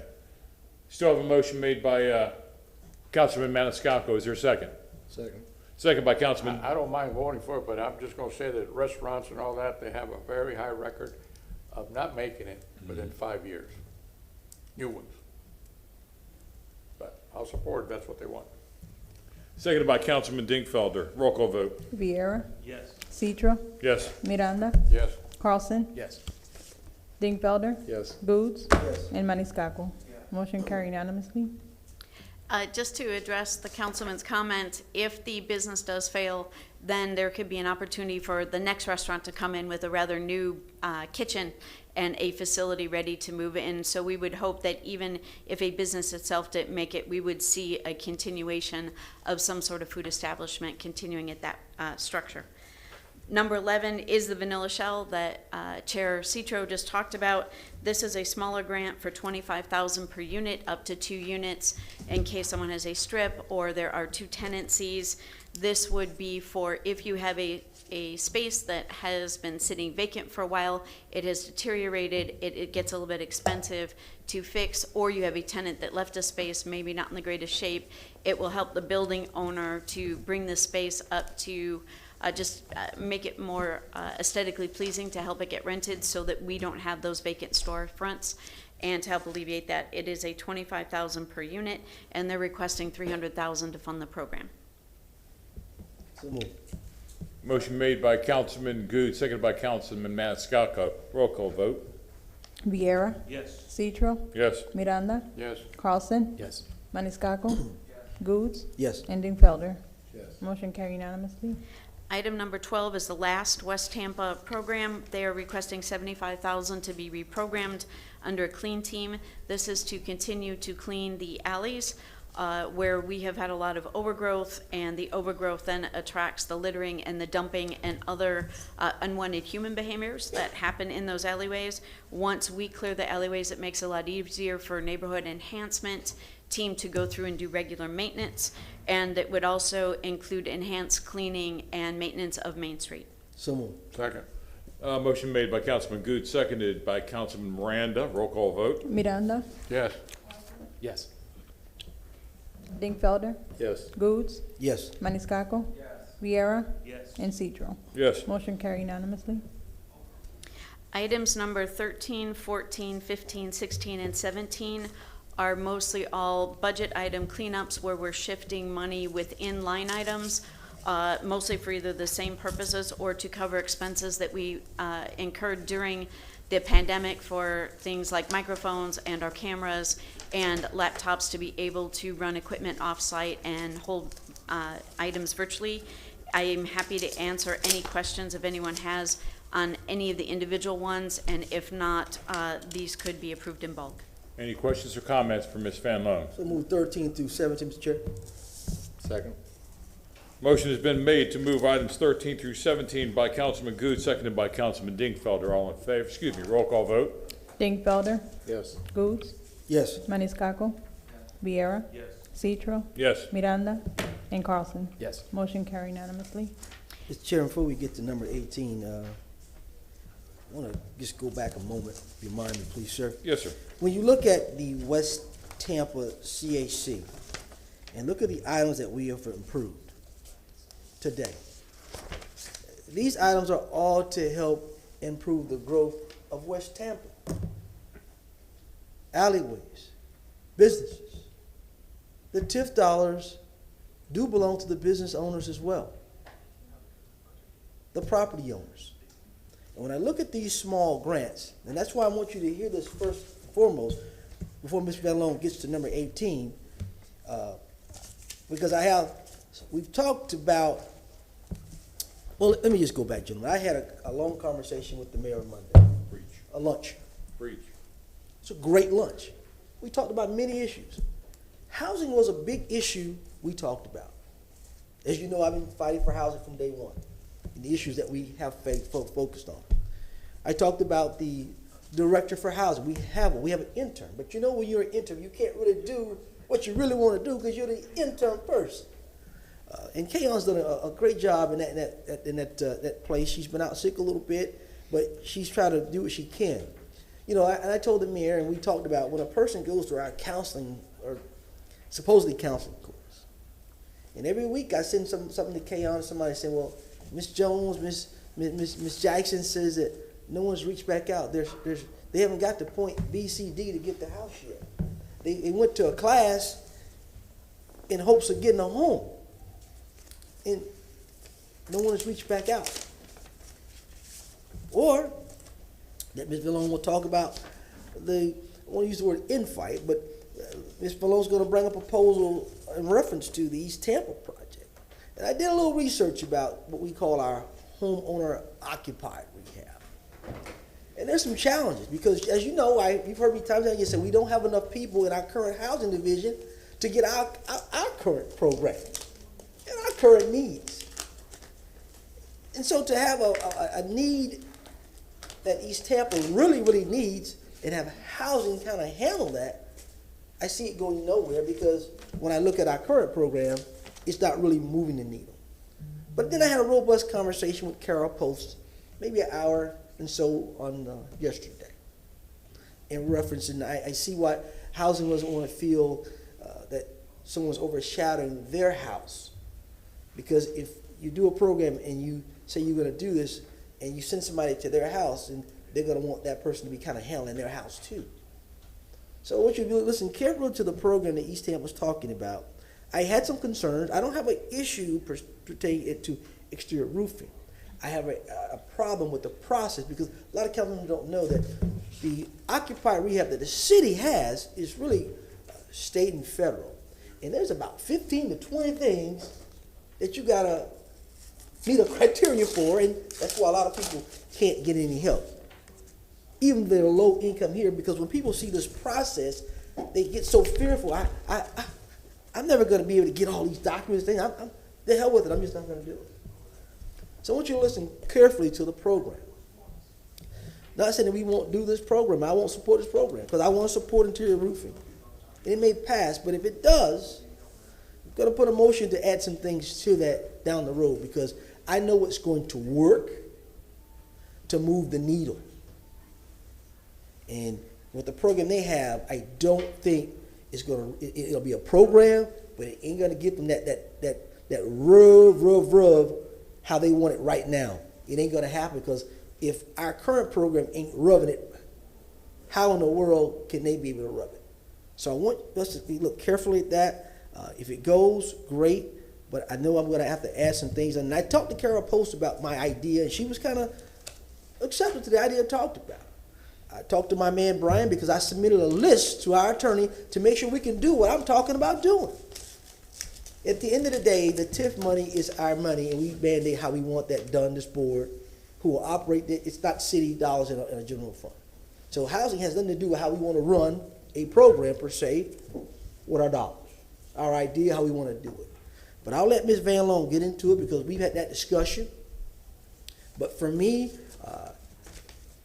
East Tampa program has to have a sit-alone program with their own team to be able to do some of the things that you see the West Tampa people have put together to really move East Tampa in a way. And I cannot say, give you a roof, and Mr. Dingfelder, I know with a roof, the interior ceiling of that house is still bad. It's going into the walls, drywall, or Miss Jones, who's 90 years old, she needs a $3,500 AC unit because I know as a funeral person, when it's real, real hot, our elderly people die, and it's real, real cold, they die too. So I have to look for everyone in East Tampa. And that's why I don't like the word owner-occupied rehab. I like the word rehab because now we're able to touch everybody, every business owner, probably because there are some business owners who struggle every day just to meet the needs of not having employees working themselves to death who need a window, who need a floor, who needs an AC unit.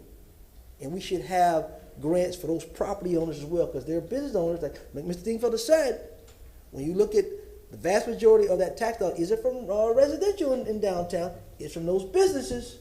So we have to be able to cater to everybody with our CRA dollars, and I'll let Ms. Van Loan go ahead with their proposal. We can vote on it if they like, but I'm going to come back with that with a counter proposal, an added proposal in reference to what they may be offering. Mr. Dingfelder. Mr. Chairman, I'm sorry. Thank you. Sure. Wrong answer. Sure. Councilman Dingfelder. Just a quick question to my colleague and also to Ms. Van Loan in terms of timing. Yeah. Instead of us potentially having a split vote today on item, 18? Is it something we could defer for 30 to 60 days so you could have a chance to work with staff and get these ideas fleshed out and then come back and, as Councilman Vieira says, we can all be kumbaya and vote unanimously. But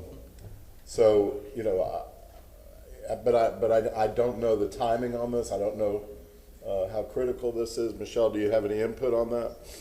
I'd say it's 6 of one, a half dozen of the other. If you were looking at doing this program and potentially then adding a second program or amending it only so many months later, that could cause us more delays because we are looking at doing an RFP to get a third-party provider. So if this program has the potential to be expanded, to be able to help more people from a process of not having to stop and start, to not causing us problems to stop and start later on with an RFP or a contract, to know where the board would like to go, we'd probably rather wait, take these ideas back to the neighborhood, or our East Tampa Housing Subcommittee and the chair, Ms. Pate, who spoke earlier, make sure everyone understands what these are, and whereas it may delay us 30 or 45 days, it would cause the community and the program more harm if we start it and have to change it again in just a few months down the road.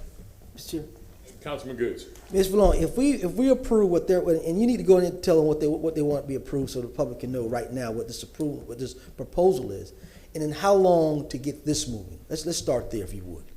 Okay, just from a timing perspective, if you approved what is being suggested today, then we know the scope. We are putting that scope into an RFP. We've already been working with our purchasing department. We would issue that RFP, go through the review process, and you would have a live program in the fall. Anything beyond that or changes, then would push that back towards the end of the year versus, more in the center of the fall.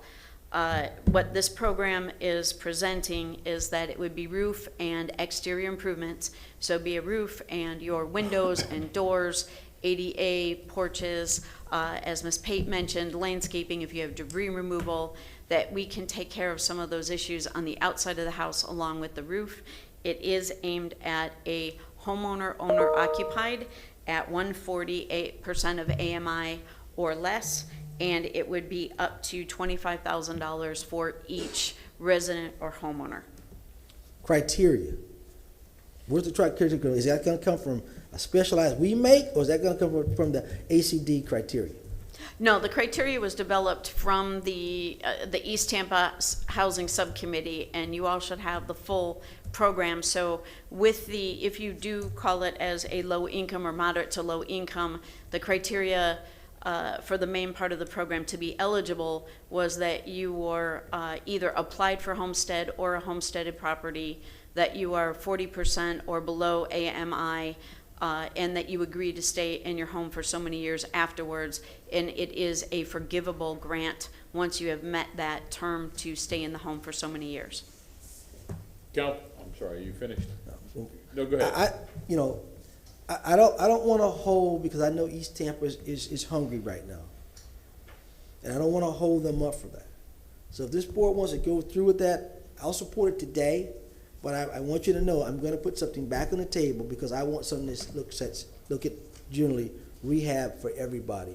Because when I look at West Tampa and I look at the different designs they have, that's what I'm talking about. It's helping everybody, not just one segment. And that one segment, like and I know, we've had discussion. I know the folks on that board believe that this program is going to be a run down the street real quick. But even if you get it implemented, I guarantee you ain't going to have the numbers you think you're going to have, because people ain't going to be able to qualify. They're going to be disgusted that some of the criteria they think they won't meet, or they see how long it is and they say, I just won't try for that. That is my my gut, I've seen it. I've seen all the criteria from our side. And if our side can't move the needle, how in the world can we move the needle this fast? I mean, I just truly believe that. I'll yield back to the chair. Councilman Miranda. Thank you. I appreciate what you're saying, Mr. Good, because, you know, just a little stopper, just in the toilet, that doesn't mean much, it costs about $5. However, if you let it run, your water bill is gonna be $300. At the end of the month, because the more you use, the tier goes up and you're paying a lot more. And when you look at the, let's say a seal on the toilet in the bottom, if that thing shifts, and some happen, they get old, the weight change. Now you don't have the seal. You not only you have the toilet, not only do you have the water, you got now the bottom that you got to fix. The whole bathroom's got to be just about redone. At least all the flooring and all the tile, whatever you have there. So there's little things that leak. When people think of a roof, they think of shingles or just done. But what's under the roof is that plywood that's $80-some a sheet now for a 4x8. If that goes, then your 2x4s, and then the main weight truss, if that goes, then you have a house that's sagging, all of them. So it's one thing that leads to another, like a domino. You set them up, you hit the first one, they're all gonna fall. And that's what happens when you don't have the capital to do one thing at a time. If you fix it when it's in the embryo stage, it's never gonna get bad. And a little roof will cost you between $8,000. If you gotta go into the sum of the 12. If you're talking $15,000 if you gotta take the plywood out and do everything else. So it's very expensive, and there's where the problem is today. You gotta fix it when it starts. If you let it go 2 and 3 years, it's beyond repair just about. Thank you, but I appreciate what you're saying, and I agree with you. And I tend to agree. Any other questions or comments? I tend to agree with both of you, but there also has to be education after these things are repaired. Maintaining your roof, you gotta clean your gutters. Yeah, but the problem is when you don't have the money, you can have all the cages, That's right. cages you want, you That's just right. can't fix it. So once they're fixed, education also. I understand. All right, Ms. Van Loan. Yes, sir. We do still have the chair of both the East Tampa CAC here and Ms. Pate, and I just went and spoke with them a second ago. And right now they would like to hear more about what Councilman Goods is proposing. So if they would like that time, but at the same time, they don't want to risk delaying. So their request and offer is that if the CRA board today decided to move forward with this, they will then look at the change in criteria, the additional items that Councilman Goods would like to present, have that discussion with the Housing Committee, and they will look at then understanding all of that and potentially coming back to you with a revised program. And if they think that maybe it should be its own separate program or something different, they then have the ability to move forward with this program. No, let me say this, Ms. Vallone. I don't have a problem with meeting with them, but as a board member on this board, I can tell you the amount of calls I get every day from business owners and from property owners telling me, my constituents, what I'm not doing, what we're not doing. And I have to be mindful that that is an advisory board. I respect that they're working hard and volunteering. But I sent to you, I sent to legal, and I sent to that CAC in reference to what I felt needed to be to move East Tampa and to move our separate housing program. I've already done that. The question is not the interior. The question is now that it would be rental properties also. Are you still looking at changing the AMI, or is it income required? If it is rental property, we would have to look at some sort of criteria to make sure that we don't pay for a home that is being rented to get fixed up, and then the property owner increases the rent or feels that they can get more rent because now it's a nicer home. So we would just have to look at some of the policies and what we would put into that program. I think that's still in some homestead. I look at if I'm a landlord per se, just for example, but I'm 80-something years old, but I rent to Mr. Dingfelder because he needs a place. But code enforcement is dinging me all the time because I got issues with my home, and I can't fix that roof. But I'm allowing Mr. Dingfelder to stay there. So eventually, Mr. Dingfelder leaves it. I still can't take care of that roof. The house becomes dilapidated. See, I look at the bigger picture. But he's still paying property taxes on that property. And that property tax money goes to where, Mr. Dingfelder? Into the TIF fund. So we have to look at programs to help everybody. And I don't have a problem with looking at their ideas, but I'm telling you as a director, when I look into West Tampa and look how the methodical thinking of some of the things they're talking about, the alleyway, clean that, I get called by alleyways all the time, Mr. Brandon. Clean those alleyways, and now our clean team, the East Tampa half, can go behind and do an easier job. Looking at businesses. I have under-thriving businesses in East Tampa. You know, I'm looking at how you change the model. My question now, how often are all the CAC presidents meeting with these ideas? Because I'm looking at ideas that other people have. I spoke about that when I first became a council member to Mr. McDonough. How often do they meet to discuss other ideas what other people are doing? That's how you get better at what you do. How often do they meet? We established quarterly meetings for them. Some of that went virtual during the pandemic. I'd have to check at the last time we had a quarterly meeting in 2021, but they had been meeting quarterly. Again, if the board wants to go ahead and approve this today, I'll go along with this proposal today.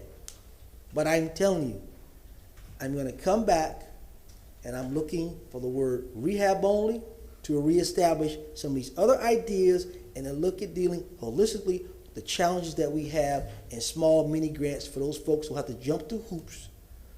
15 questionnaire of criteria that some can't meet, some can't find the paperwork, some can't just get afraid and run. That's what's going to move. We have money. We can reallocate some of that money to other areas to improve for these grants. So that's what I'm looking for. So I'm letting you know right now, you can tell the CAC board that this person who runs District 5, who has to listen to every constituent, whether they're a renter, whether they're a business owner, or whether they're just a vagrant walking in East Tampa, I have to hear everybody and try to fit everybody's needs into a place to make them happy. I won't make everybody happy, but I do try my best to listen and to get a solution to the problems. I see solutions from 8 through number 12. Those are solutions. And that's what I'm looking for, solutions. And I have my own solutions to set forth. We discussed it. We discussed it with the Economic Development Officer, Ms. Post. She understands it. I discussed it with our legal person, Brian, who understands where I want to go at. So I'm expecting to hear those type of things come back to me saying, Councilman, I heard what you said. These are some ideas to move forward. So that's where I'm at with that. Thank you. Councilman Miranda. I can say that I agree with you in the first part, and the second part I may not. This may become problematic because A, that owner who owns the rental property, he or she or they or whatever, corporation or not, if they have had it for a number of years and they haven't invested in their own money, then that's their problem. Right. There's got to be a thing about income on all of these issues. If someone's got an income that can sustain their own thing, why should government be involved in it? I'm not here to hurt anyone. I try to help people, but sooner or later, I'm not. If there's and then there's might be a dwelling or two that is beyond repair. Either you're going to spend X amount of dollars on this one, or you can spend that. Forget that one and fix 3 or 4 that need it that will be in that condition in 5 years. What do you do then? Do you let one go and fix 4? There's got to be some types of guidelines, and I agree with you in theory, but in practicality, you have to make it so that no one that has the advantage to go to the bank and borrow money is going to take this freebie. I agree with that. That's what I'm saying. All right, thank you.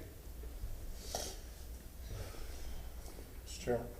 Yes, Councilman Dingfelder. Yeah, Councilman Goods, I like where you're headed on the idea of landlords and tenants, but I think we have to be very, very careful to make sure that, you know, that they are accommodating a low income and elderly, you know, person, that sort of thing, that they're not charging market rate and still not fixing up this place, because it's their obligation to keep that roof fixed as a landlord. Conversations to be had in reference to building the policy. Right, and obviously those standards have to be clear and met.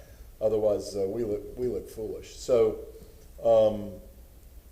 I'm not sure where we ended up after all that, but would you like 30-day extension to continue this, or Are you comfortable voting or not voting on it today? I don't want the folks who work hard not to see that we're not trying to push the envelope. I don't have an issue of voting on what they have, but like I said, I know what they have today ain't gonna push the needle. I can tell you that because our housing department hasn't pushed the needle that far with what we already have, and they're only trimming just a few of the guidelines that our housing department has, to be honest with you, when I look at it. And I've looked at it extensively. So I don't have a problem with moving it, but I want Mr. Van Loan to know I'm coming back to look at another set of programming, and I talked to Carol about that already, so how we can be able to move East Tampa. And when I look at some of these ideas again, from 8 through 12, they're telling me they're thinking outside the box. All right? Thank you, Mr. Chairman. Thank you. Thank you. Ms. Van Loan, you are nodding your head as if you're understanding what Councilman Goods is planning on doing in the future if this passes today. Yes, we understand, and we will work with him on that. I will entertain a motion to. I move item 18. Got a motion made by Councilman Miranda, seconded by Councilman Maniscalco. Roll call vote. Dingfelder, Yes. Goods, Yes. Maniscalco, Yes. Vieira, Yes. Citro, Yes. Miranda, Yes. and Carlson. Yes. Motion carried unanimously. Ms. Van Loan. Given the time, it is at the pleasure of the CRA board if you would like staff to actually make their presentation, or if you would just like to read it on your own, and they'll be back with you next month. After we read it on our own, we see the PowerPoints, we see all the information. Do you want to make that motion? Yes, sir. If we could receive and file those documents and read it, which we do get, via email and whatnot, and then we'll. Hey! McRae. Come on in.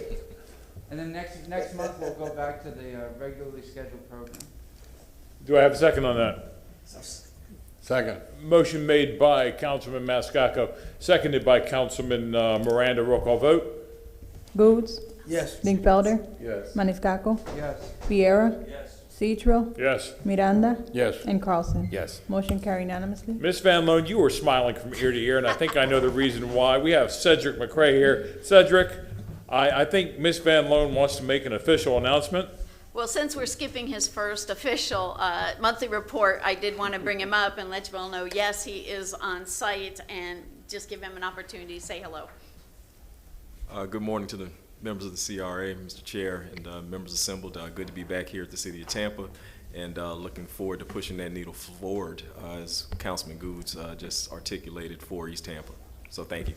Anybody, Councilman Maniscalco? I just want to put on record that Cedric is the best of the best of the best that you can get, and I'm very happy that he's back. We did miss you. I noticed you have gray in your beard just like I do, so I don't know what Baltimore did, but we're happy that you're here, and welcome back. I know you'll do great things. Thank you, sir. Councilman I'm Goods. not gonna let you get away that easy, Maniscalco. Brother McRae, you gotta see this. Mr. Maniscalco is an impressionist. So you gotta give the Frank Reddick impression. Go ahead. Go ahead. I did Joe Robinson. Go right ahead. Oh, Lord. Some people are camera shy. Anybody else would like to say anything to Cedric? I just want to say, when he was leaving, I told him, Cedric, I know you're going to come back. I said, Baltimore's not a nice place.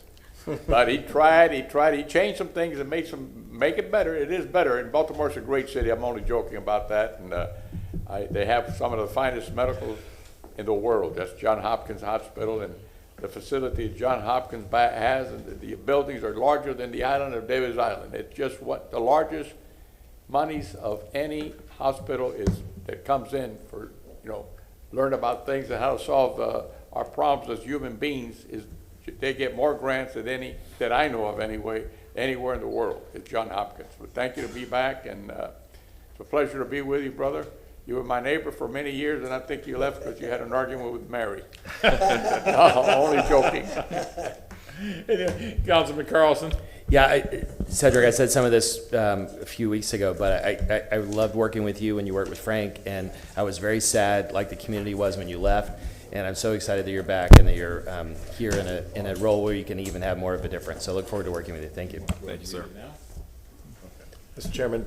Councilman Dingfelder. Thank you. Cedric, welcome back. We didn't get a chance to work closely together previously, but I look forward to working with you now. And more importantly, Ms. Sarf is so excited that you're back, and she's been singing your praises forever. So anyway, welcome back, and we're glad to have you as part of the family again. Thank you. Councilman Vieira. Thank you, sir. And Cedric and I, we had coffee yesterday, and I'll say publicly what I said, which is that you're going to do great here, and one of your greatest assets is that you are very calm, you are patient, and you have great temperament. And that's a plus in any line of work, but especially government work when you're dealing with communities and different interests, et cetera. I think you're going to do great at this job, just like you did great with our friend Councilman Reddick. Thank you. Thank you. Cedric, I look forward to working with you. I've known you for all the time I spent campaigning and running for office. And again, I am looking forward to working with you, my friend. Welcome back. Thank you, sir. Councilman Miranda has some interesting news. You called it right, Mr. Good, Councilman Goods. I've just got some reports from Mary May, who does a wonderful job like always. There was a work order issued to stop and on that site that the gentleman came with us today, and there's on the gym and the noise and so forth and so on, and there's some other activities that are going on with that. They've hired, there's already a permit awaiting client's reply that they applied for change of use on that site. Since the permit, what they have now, is not in use, and there's different things that are going on, and also that they have hired an acoustical expert to help with the problem of the gym, and they're waiting the process to go through so they can come back. And there was like I said, the work order to stop, and let's see what happens when they go through the permitting process to get it, I guess, compliant with the laws of the city of Tampa. That's where we're at, but they're working on it, and let's see what happens. So there's some activity going on because the gentleman came by and said that, and I hope it can be resolved. Thank you for that output. Ms. Van Loan, is there anything else that you want to bring before this board? We complete our staff portion, and I will say if the only legacy I leave as CRA director is bringing together an incredible group of people and team with our CRAs, I will be perfectly happy with that. And thank you, gentlemen, for being with us this morning. Bravo. Councilman Dingfelder. Thank you, Mr. Chairman, and thank you, Mr. Miranda, for that update. I did meet with the folks out there in Channelside yesterday for about an hour to talk about the noise and vibration and other issues that are emanating from 114 South 12th Street. As a follow-up, just to make sure that we stay on top of that, because this is not just one neighbor on either side. This is neighbors in every single direction. I'd like to get staff, CRA staff, as well as city staff to report to us next month at our August CRA meeting with an update on the permit application, as well as the stop work order and any other relevant issues as related to 114 South 12th Street. A motion made by Councilman Dingfelder, seconded by Councilman Maniscalco. Roll call vote. Carlson? Yes. Miranda? Yes. Citro? Yes. Vieira? Maniscalco? Goods? Yes. And Dingfelder? Yes, thank Motion you. carried unanimously. Since we are now coming to information reports and new businesses, Councilman Dingfelder, do you want to expand any more if you have anything? Nothing else today. Thank you very much. Councilman Vieira. Councilman Maniscalco. Councilman Carlson. Just real fast, from time to time, the discussion comes up about creating new CRA districts, and it's popped up again in the last few days. I've been hearing about proposals, and similar to what Councilman Goods was saying a little while ago, we hear complaint after complaint after complaint all day long about how basic services are not getting fixed, like potholes and flooding and parks. And the people that live in districts that are in areas that are not covered by CRAs are being relatively patient. But if we start talking about subsidizing areas, especially if they're not full of slum and blight, and its intent is to subsidize developer, we're going to have an uprising from the community. So I would just, since I can't say it privately, I want to just say publicly, please proceed with caution. I look forward to talking to Ms. Post and others. There are lots of other financial devices that we can use to try to get people in. But the last thing I'll say is that Tampa is a place that is on the map. Everybody's talking about coming to Tampa, and I don't know that we need to subsidize people anymore. Why? We need to subsidize amenities, especially the ones that are owned by the city. We need to help people live in better communities, but I'm not sure we need to subsidize companies or big real estate projects anymore. We've got enough of that, and everybody wants to move here now. Thank you. Councilman Goods. I see Ms. Vallon still there. No motions there, but if you would just make sure at the next CRA meeting about Kid Mason. We need to find out. We're moving too slow on that, and we need to make sure we get that moving and get an update. Thank you. Councilman Vieira. If I may, as a friendly amendment to Councilman Goods, Kid Mason, I remember they were working on the computer room there for something to be named after Mike Phillips. But I can, I'll just put a note of that, but I'll reach out to you privately on that. But just as a friendly, I don't even want to call it an amendment. I didn't make a motion. I just asked her to bring it because I think we were going to do something today, but I want to hear from Construction Services and Parks and Rec where we at on that. So because we're moving real slow on that. Then I'll second it in sentiment. Thank you. Councilman Miranda. Nothing, sir. I will say this, Councilman Carlson, that all the CRAs that have come about, there were studies that were done that proved blight in those areas. And the areas that have come up through CRAs have come a long way. And my last statement is this: any city's wealth can only be shown by its poorest neighborhoods. And if we're not here to help our lower income neighbors and our poor neighborhoods, then we have done a disservice. Move to receive and file. So moved. Motion made by Councilman Miranda, seconded by Councilman Goods. All in favor, say aye. Aye. And Councilman Goods has bought us lunch.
She can be.